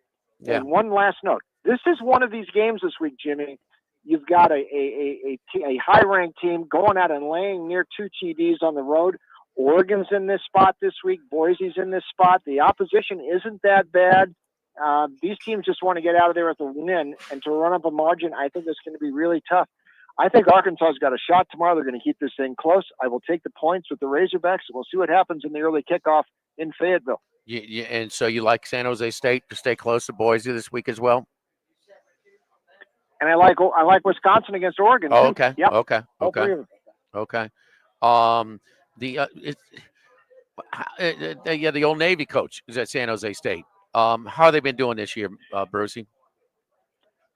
6-3. They are bowl eligible. They had a nice win at Oregon State last week. We'll talk about Oregon Yes, State in a they second. But they've switched quarterbacks. He's not running the option there. Look back in September there. They darn near beat Washington State up at Pullman. One thing about Boise last week, I was a little surprised. They couldn't shake Nevada, and Nevada is not having a great year. I mean, they're not that bad. They're not as bad as they were last year. But they might be coming, even with Genty running and Madsen having a good year at quarterback. They couldn't shake Nevada last week. I'm not sure this is going to be easy for Boise tomorrow at San Jose. Please fill our younger audience in, including Max here. Talk about that. Max, did you hear what Bruce said about Ohio State? They couldn't go to Rose Bowl, the no repeat. Mm-hmm. What is that, Max? Bruce filled Max in our younger audience what that means, how that used to go. Or the Big Ten used to, in fact, the old PCC used to do this too. They would bar a team from going to the Rose Bowl 2 years in a row, and that is when that was the only way for a Big Ten team to get into a bowl game. And it went for the old AAU, AWU, Pac-8 back then as well. That went all the way through 71. So Ohio State was the defending national champion after winning it all in 68, unbeaten. That was the Super Softs. That was Rex Kern, and that was John Brockington and Jack Tatum and all those guys. So 69, they were number one all the way through that season until they hit Michigan right at the end. They weren't going to the Rose Bowl, but they were going to be the national champion that year regardless. All they had to do is beat Michigan that last game. They couldn't do it. Schembeckler won. Michigan got the Rose Bowl bid. It was down to them or Purdue. Michigan got the Rose Bowl, but had Schembeckler not beaten Woody that year, Texas, Arkansas 69 would not have lived in infamy in college football lore like it has. It would not have been a 1-2 matchup.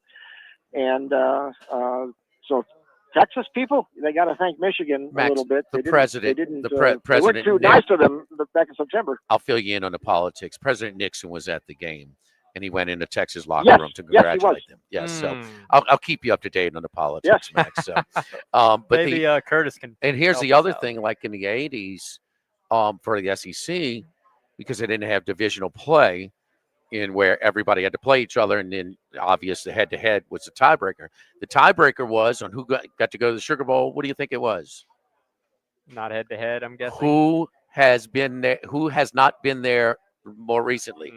So, LSU and Auburn are tied, but Auburn went to the Sugar Bowl 2 years ago, and LSU hadn't been in 5.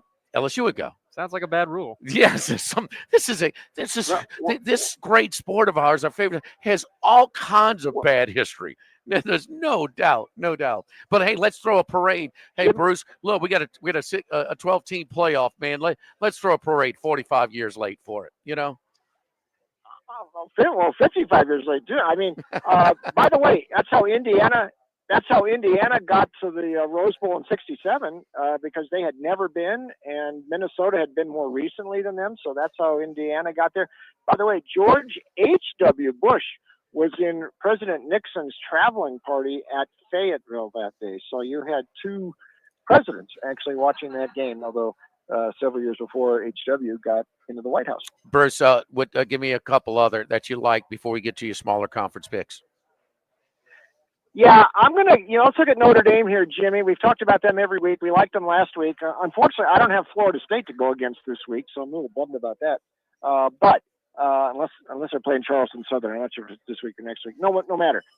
They pushed this number a bit too high against Virginia. Now, I know Virginia had that game against North Carolina 3 weeks ago, but I think that was an outlier, Jimmy, because they bounced back and they won at Pitt last week, and that is more characteristic of what Virginia's been doing. They're 10-2. Their last 12 as a dog. Tony Elliott's turned that around.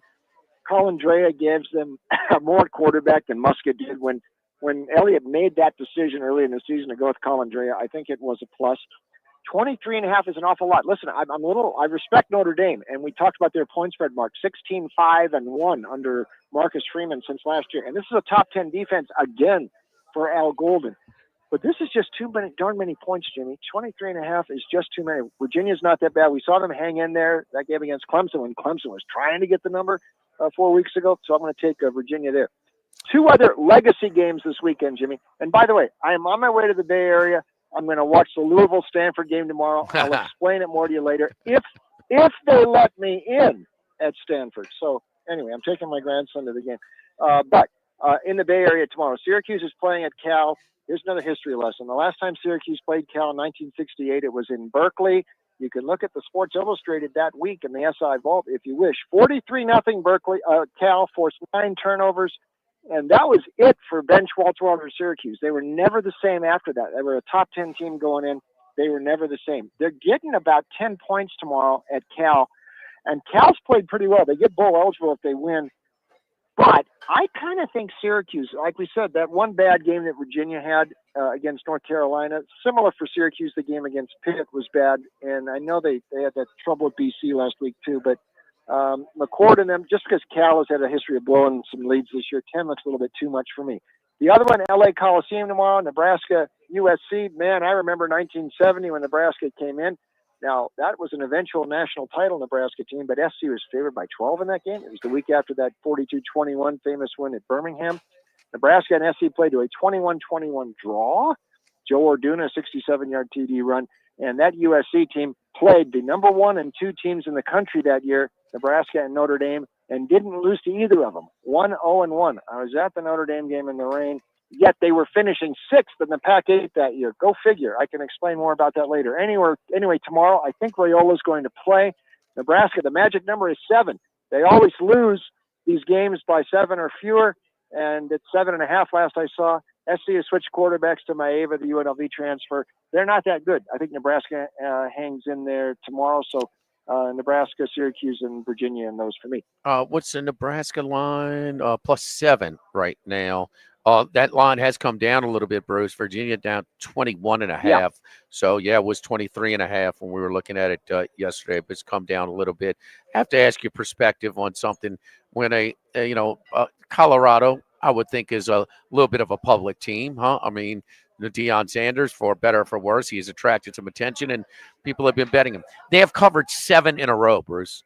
7 in a row. Yeah. When they lost by Kansas State, they were catching 3.5. One of those was a Hail Mary, but they and our buddy Patrick Everson from VegasInsider.com, they said, man, they're betting them again right out the chute. But Utah, that was an emotionally draining rivalry game that got away from them. I mean, if you think they're a little, if you wonder if they're a little emotionally affected, see their AD. He got slapped with a little fine this week, but maybe I'm ready to fade Colorado, but I don't know if I could do it against this Utah team that just is punchless offensively. They went to another quarterback last week and they showed a little life, but I think you're right. Maybe wait till the Kansas game. I think that comes next week for Colorado. And yeah, they've been covering numbers. By the way, so is UCLA playing tonight. There's another one I like. 7 straight. If you count the Minnesota game as a W, and if you bet that game before Friday that week. So I thought UCLA that too. But no, Colorado, listen, I was impressed last week. I thought they were in big trouble at Texas Tech. They fought their way back. And I think Travis Hunter might well win the Heisman if he has some more big games down the stretch here. So I would keep an eye on the Buffs too. He's even money. I mean, he's more than half a shot. He is considerable favorite right now, and I can live it. He'd get my vote. I mean, if he's played a major role in his team winning as many games, I think they have one to play with, a little bit of slack in the rope for Colorado to get him home for that. Nobody's even come close to doing what he's doing. I mean, he's lights out on both sides of the ball, and he doesn't come off the field. I mean, in the era of load management, come on, Bruce. I mean, this guy, give it to him now. He deserves it, man. Bruce, he's a throwback. I love him. Some smaller conference games that you really like this week. How about this one, Jimmy? I love this one. Oregon State's going into Air Force. Their land. Last time I looked, 3.5. Oregon State, unlike Virginia, which off its bye after a bad loss came back and won at Pitt last week, Oregon State got boat raced at Cal, week off, came home to San Jose State, flat as a pancake. This season's over for Oregon State. They still got Boise and Washington State on deck. And now you got to go to 6,200 feet to play Air Force this week and face the option. And by the way, the option's starting to work for Air Force. Calhoun has switched quarterbacks to the sophomore Jones, and 344 yards versus Fresno on the ground last week. 45 minutes of possession. This looks like the old Air Force. They got 2 covers in a row. I think Air Force wins this one outright tomorrow in Colorado Springs. One other one, Mountain West late tomorrow night. UNLV is laying. Last I saw Jimmy, I'm on the road right now, but I saw a 21 out there, San Diego State. Jimmy, that's too much. Let me tell you the other thing here. And we see this sometimes when a team like UNLV goes out and blows the doors off of somebody in a national TV game like they did against Fresno State. Well, FS1 counts as national TV. Everybody saw that 59-14 game, and I think that UNLV had been covering a lot of numbers up to that point, but that, I think, distorted the perceptions of UNLV in the marketplace a little too much. Too much of a premium put on UNLV since they've only covered one of their next 5. And that one was only by a half point at Oregon State, and Oregon State had a chance to force overtime right at the end. San Diego State is not great, but they're not horrible. They've got what's going to be a 1,000-yard rusher in Cooper. O'Neal, the freshman quarterback, is starting to throw the ball more. 21 is just maxed out there for me. I think San Diego State hangs within that tomorrow night against the Rebels, who, by the way, they're going to need Colorado State to lose to get into the Mountain West title game, and Colorado State does not play Boise until maybe the conference championship game. So there's no guarantee UNLV is going to get another shot at Boise in next month. Great stuff, Bruce, as always. Max, thanks, Bruce, for the history lesson. Yeah, I appreciate it. I feel like I was back in college. Whenever some of the old, you hear, oh, back in the day, you say, thank God they don't do college football like back in the day. I mean, my goodness. I'll be sure to study for next segment. Bruce, have a good weekend. Enjoy Palo Alto. I mean, the arched, with the Spanish architecture and the arched passageways. It's very much like LSU. LSU's got the oak trees. Palo Alto has the palm trees, but yes, the same similar Spanish architecture there. Thank you, Brucey. Well, yes, what? I hope they don't make me. I hope I don't have to wear a mask tomorrow. So we'll see. Okay, we hope so too. Good luck on that. Thank you, Bruce. Okay. We appreciate it. Don't forget our friends at Total Maintenance. You know, my buddy Lucas Ragusa and Total Maintenance, one of South Louisiana's oldest and largest AC and heating companies. AC heating, generator installations, maintenance, service today, every day means you call today, you get service today. So that's right. Same day service. You will never sleep hot when it's at Total Maintenance. Factory authorized dealers for Carrier, American Standard, Dakin, and Reen Products. Generators, authorized dealer for Generac and Cummings as well. We're covering both Metro Baton Rouge and the New Orleans areas, but we don't compromise. It's a completely different Baton Rouge staff and office, as well as the New Orleans separate staff and office as well. Membership programs are a smart way to do it. We've got too many things to worry about. We'll cover all services with discounts and extended warranties. So we'll let you know when it's time for your unit to be serviced. Right now, it's get that heating check before you use it. It's starting to get a little cooler. One-time heater check, normally $179, is just $79 if you mention my name, Jimmy Ott. Total Maintenance, give them a call, 480-1000, 480-1000. We are Total Maintenance. Lock of the Week Friday, presented by Tex Morris and Edward Jones Investments from Ruffino's. We'll switch it around a little bit when we come back. Usually Charlie's spot. We got his picks we'll do later, and Max is up next with his 5-pack when we return. Lock of the Week Friday, presented by Tex Morris and Edward Jones Investments from Ruffino's, 104.5 ESPN Baton Rouge. Live at lunch. Hi, I'm Skip Burtman. The championship baseball program has everything players need to win, from equipment to facilities and, of course, great coaching. Business owners need a business banker that combines experience with resources like Citizen Bank and Trust. That's right, Skip. This is Brooks Lewis of Citizens Bank. From lines of credit to commercial loans, we have all the financial services your business needs to be a champion. Citizens Bank and Trust. Business bankers, business partners. Member FDIC. This is Charles Hanagriff for Supreme Rice. We always ask you to support our Louisiana farmers. Well, Supreme Rice has a long history of working with those Louisiana farmers in developing and maintaining sustainable farming practices. And now their Climate Smart program supports farming practices that reduce methane emissions and support water conservation, positively impacting the longevity of rice farming for future generations. So the next time you shop for rice, make it Supreme Rice. For more information and great recipes, go to supremerice.com and look for the Climate Smart logo on Supreme Rice bags coming soon. Buying or selling a home doesn't have to be complicated. I'm Antonio Cousin with Service First Real Estate. We're here to guide you every step of the way. Visit 225re.com. Service First Real Estate, the team that values relationships over transactions. So there's all these reasons to go to Alpha Customs, but I only have 30 seconds, so I'm going to do this in one breath. 5-star reviews, wheel and tire packages, best lifts on the road for trucks, spray and bed liners starting at $333, window tinting, endless accessory options, still going, custom upgrades, easy financing with the Alpha Customs 100-day payment plan, locations in Prairieville and Lafayette and online at alphacustoms.net. Whew, I did it. Best reason you and your ride can be in Alpha with Alpha Customs. Workbox can handle all of your movable storage needs, commercial and residential. Our shipping containers come in various sizes, 8x8, 8x10, 8x20, or even 8x40 feet. Not just one size. These units can be customized for any use. Custom lunchrooms, offices, work sites for plumbers or welders, dual purpose, part office, part storage, climate control, shelving, lighting, using different materials, whatever you need. Give my buddy Martin Padial at Workbox a call at 343-4886, 343-4886, and workboxllc.com. Football season is back, and the best place to watch all the action all season long is at Pluckers. Nicholson, just south of campus, Bluebonnet, right in front of the Mall of Louisiana, with wall-to-wall TVs and award-winning jumbo chicken wings. What more could you possibly want? Pluckers is also a great spot to host your fantasy football draft, with the commissioner getting a gift card when you schedule in advance. Make sure Pluckers is part of your game day plans every game day all season long. Pluckers, if you don't like our wings, we'll give you the bird. Well, why don't you just come right out and say it? Our listeners fire off their opinions on the Jim's Firearms.net hotline at 499-1045. Say what? Keep listening for your next chance to shoot us your thoughts with the Jim's Firearms.net hotline. Get the 1045 ESPN Baton Rouge mobile app powered by Bayou Ford and tap the microphone icon to send us your thoughts in an audio message. Your message could be played on air. Find our app in the Apple or Google Play Store. For direct links, visit 1045ESPN.com.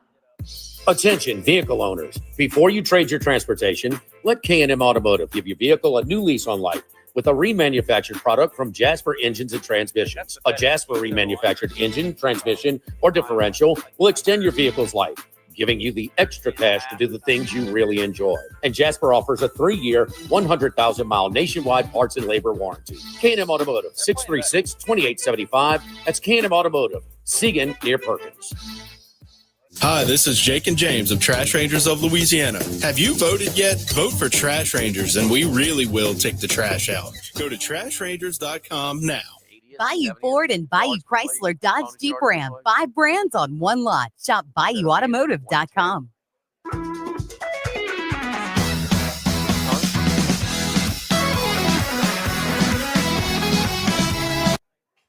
It's Lock of the Week Friday, presented by Tex Morris of Edward Jones Investments. Now, back to Live at Lunch from Ruffino's on Highland Road on 104.5 ESPN, Baton Rouge. Max is heating up.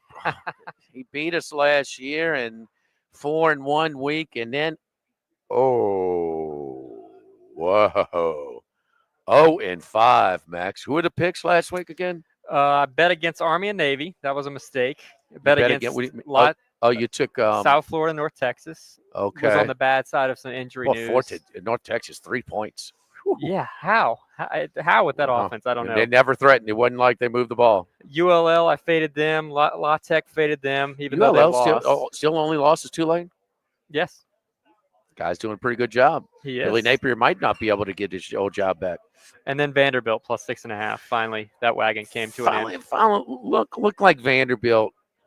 Maybe this wear and tear of this schedule is taking its toll. They've had a lot of close games, a lot of competitive games. And they look just kind of worn down. South Carolina was clearly the right side in that game. I had Vandy too, but clearly the right side. Who are we looking at, Max? All right, going to start off with a couple of Friday night plays because I went back and you got to self-assess yourself a little bit after an 0-5 week, and I've actually done very well in Friday night games. So I've got 2 of them tonight. We'll start off with Washington -4 against UCLA. Washington, when they can play a team that doesn't run all over them, they have success. And thankfully, UCLA does not run the ball. They don't run the ball well, but they just don't do it. They don't even try. They play with a bit of pace. They pass the ball. This is a UCLA team that's playing a lot better, but I think this is a bad matchup for them. They've covered 6 out of their last 7. You look at Washington, they're just going to dink and dunk their way down the field. UCLA's defense, their strength is their run defense, but Washington's not even going to try there. So Washington wants to pass the ball. UCLA wants to pass the ball. That's just a bad matchup for UCLA all in all. So I'll lay the 4 with Washington, who, they're trying to make a bowl. They're 5-5. It's been a rough year for them, but first year of the new head coach. We'll see if they can cover that number tonight. Also, like Houston, +2 at Arizona tonight. Arizona should not be laying points to anyone. It's a classic spot there. 1-8 against the spread. They won against Utah somehow, even though Utah is really bad this year. They did somehow beat them. That's their only FBS win outside of New Mexico, who also is terrible. So Arizona's been awful in conference. They're 3-6. I guess you could say they're fighting for bowl eligibility, but this team feels like it's quit. Noah Fafita has just been nothing of what he has been in the past. And I look at Houston. They are playing better. They've covered their last 2 games, but they've covered all 3 games in which Zion Chris has started, where he's played most of the game. The ULL transfer is a mobile quarterback. He runs more than he passes, probably, to be honest. But that is a dynamic part of this offense, and it's really opened up some things for Houston. So I think Willie Fritz gets things going. They're 4-5. Maybe they can make a bowl game, and I think they've got a chance to improve to 5-5 tonight there in Arizona. Going to go to the Mountain West. I've sworn off the Mountain West because I've been terrible here, but I'm going to go back to the well, and I'm going to take Hawaii. Jimmy, we need a win here. They've got 4 wins. We've got their win total over. They've got a chance to get it tonight tomorrow at Utah State. Utah State, this is, again, a bad team, somehow, almost laying points. In this case, Hawaii just has to win by 3. Utah State, their sole win against an FBS school, against Wyoming, who has 2 wins themselves. Hawaii's a different level. They've covered 3 in a row. They're playing good football, especially on the defensive side of the ball. I think Braden Shager gets enough offense going against the Utah State defense that is very, very, very, very, very, very poor.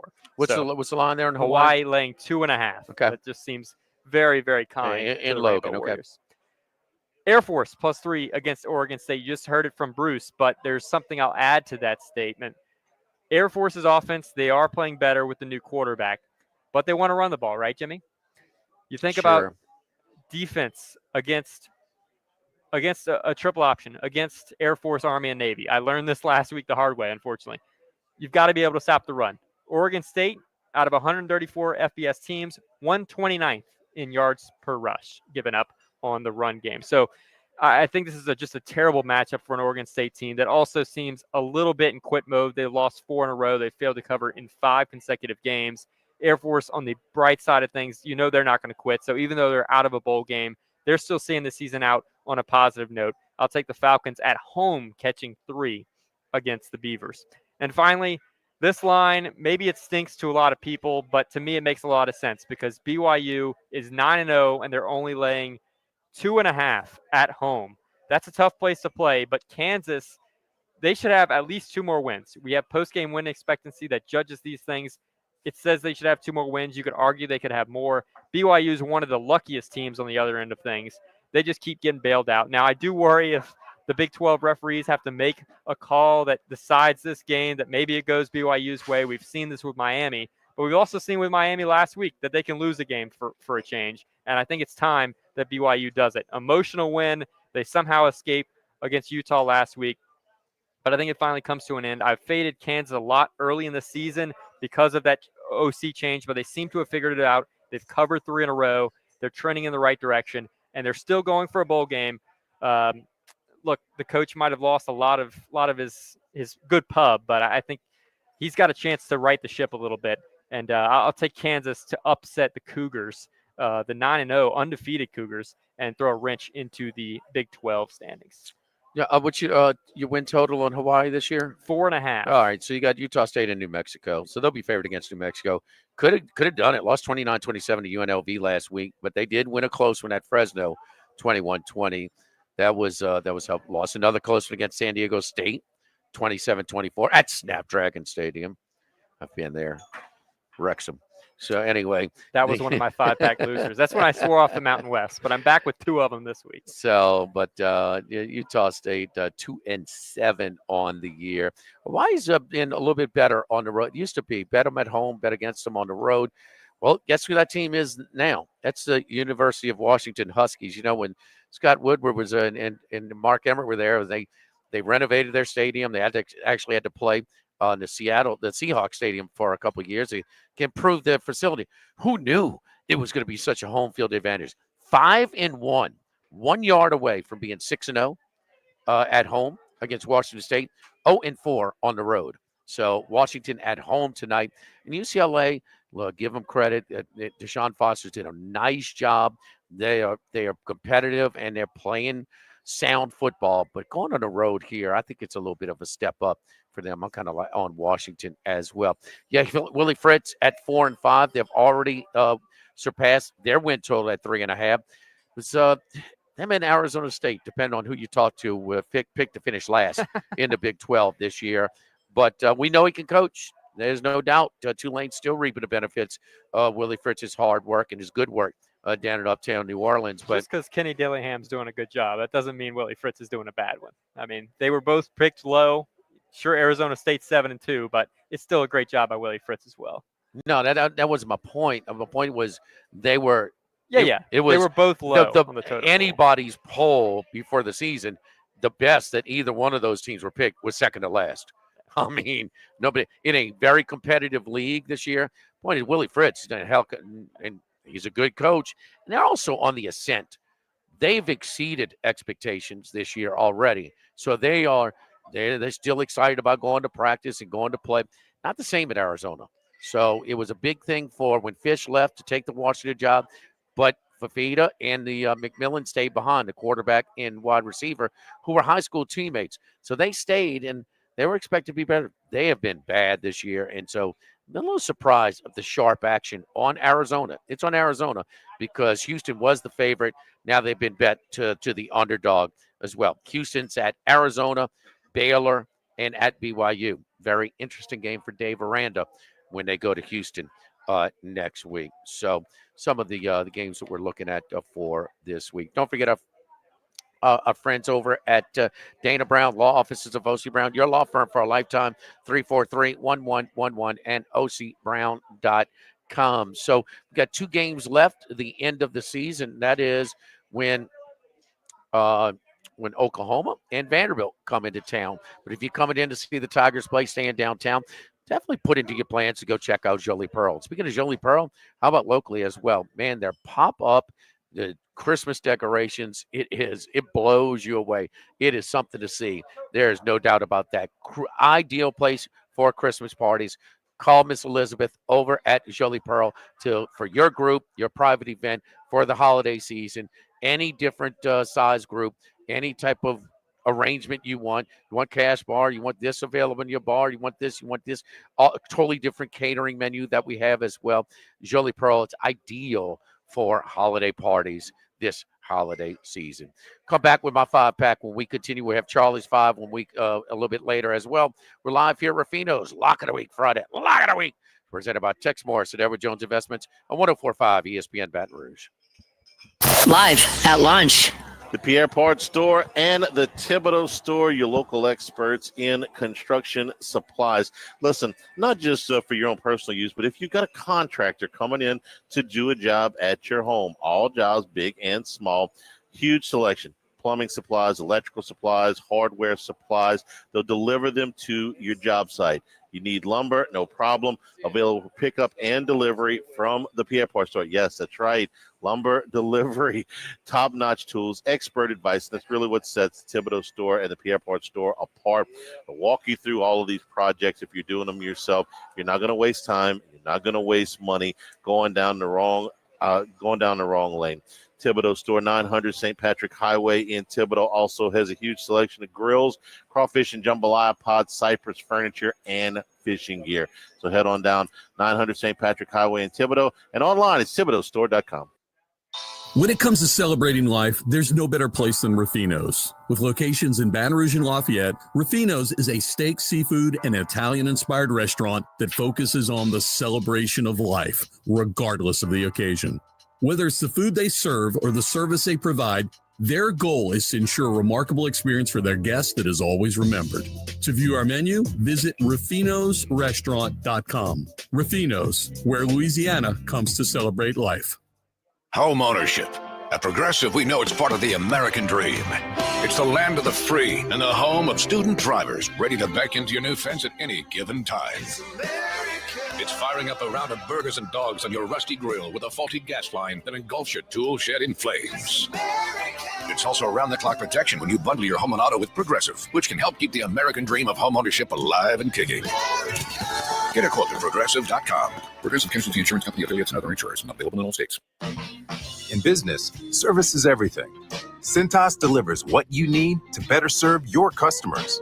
Whether it's freshly laundered work apparel for almost any job imaginable, tested and inspected fire protection systems, first aid and safety supplies, on-site AED training, or mops and restroom products, stocked and ready when you need them. Better work days happen together. So visit Cintas.com. Oh, I'm ready! And get ready for the workday.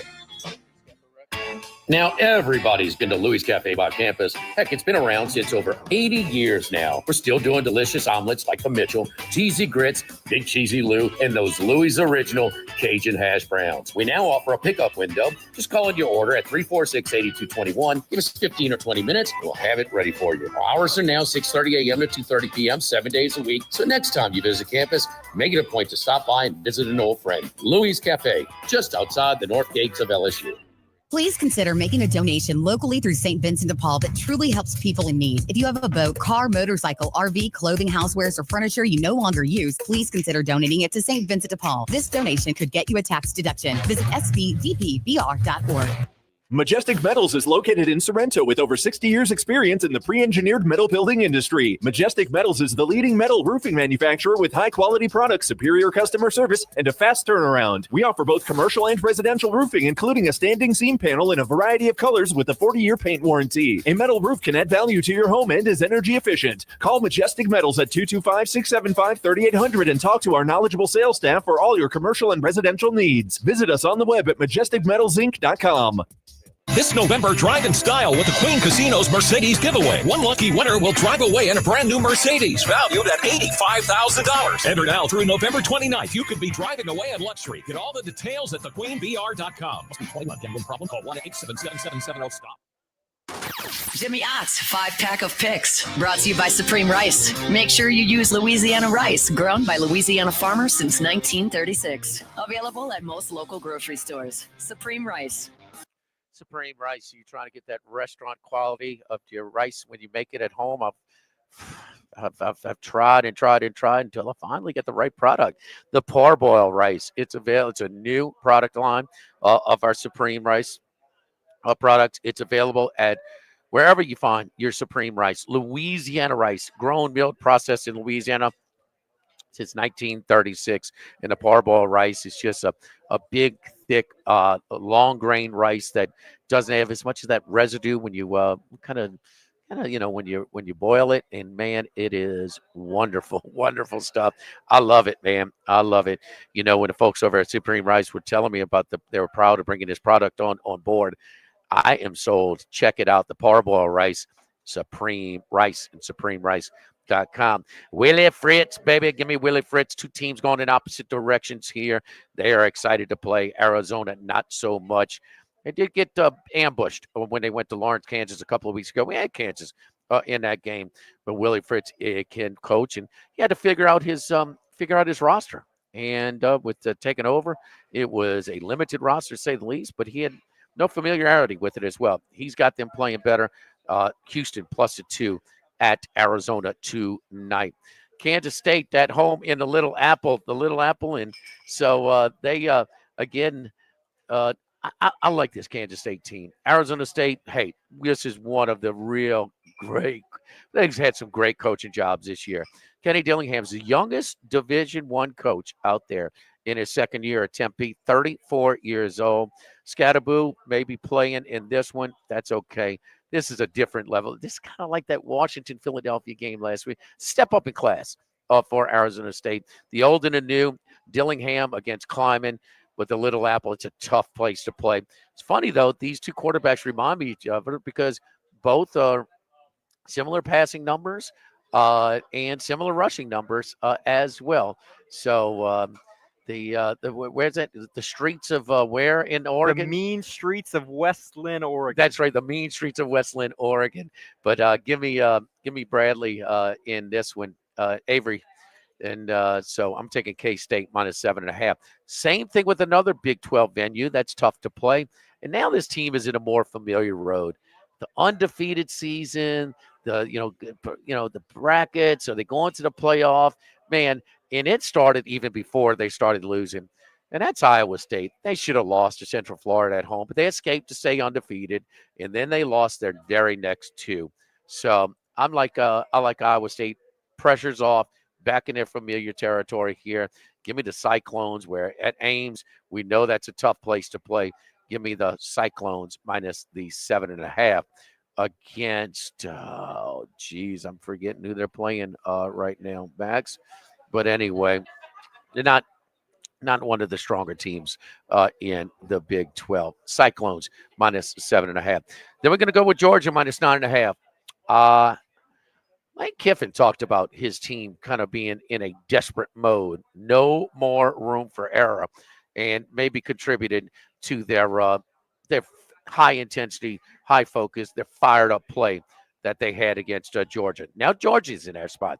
They now have no room for error. They are left out of this week's projected brackets. Of course, they're kind of silly. They went out. They should be there. And then comes into Tennessee, whether it's Nico or not. I don't think he's going to play, but he has only thrown for 200 yards in one of his SEC games. That was against Kentucky earlier this year. He didn't play well in the toughest road start that he had. Now it's against Fayetteville, where they lost. And that score should have been worse than it actually was. Give me the Dogs here in a big crowd, big atmosphere, minus 9.5 against Tennessee. And then a game that I had right around 6.5, 7. Mac Brown kind of was at 3-4. The kind of the fan base is ready to move on with Mac Brown. It's been a little bit better than maybe we thought, but it's gotten stale. But then he wins his last couple of games, and now he's at 5-4. But Wake Forest here, 11 points aplenty in this one. They should go up. And I think that would just kept this line a little bit over double digits. Also, that Wake lost a tough beat against California last Friday night. A touchdown with just over a minute to go to cover the spread. Wake Forest getting a generous number. They should score plus 11 there. So Houston plus 2, Kansas State minus 7.5. Iowa State against Cincinnati. Apologize about forgetting the opponent there. Cincinnati lost at home to West Virginia last week. Iowa State minus 7.5. Georgia minus 9.5. And then Wake Forest plus 11. I am exactly 500 for the season in college plays. 27-1 this year. Charlie mentioned this stat a couple weeks ago, I think, about Wake Forest. Against FBS competition, they've won every game on the road and lost every game at home. So they're on the road at North Carolina this week. Maybe that's a good thing for them. Who is that now? Wake Forest.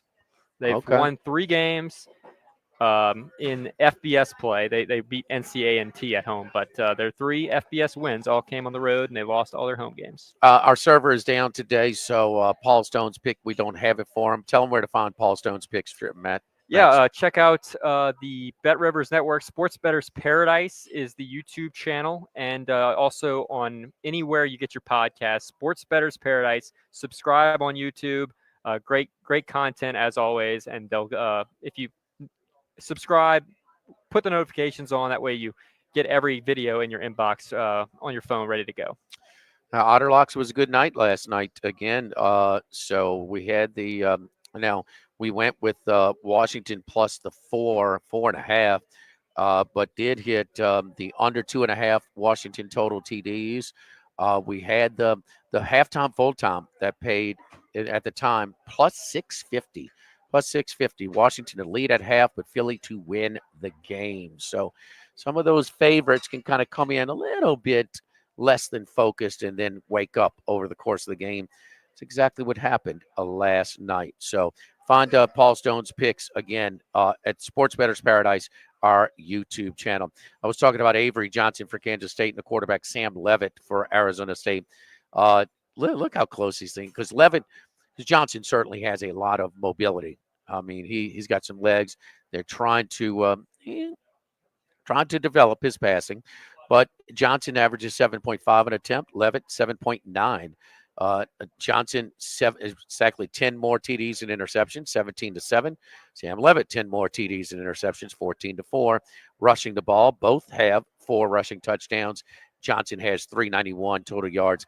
Levitt 306. Pretty interesting tail of the tape. Speaking of the tail of the tape, again, it will be at the Beau Rivage this weekend for Football Sunday. They no bets on the Tyson Paul fight tonight in Louisiana.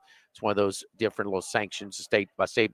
I think it said Troy said about a third of the states are offering it. Beau Rivage is accepting your bets. We told you about that. Carl Johnson sent me the betting sheet for tonight's boxing match. We'll come back, give you Charlie's picks. He has been our leader for this season.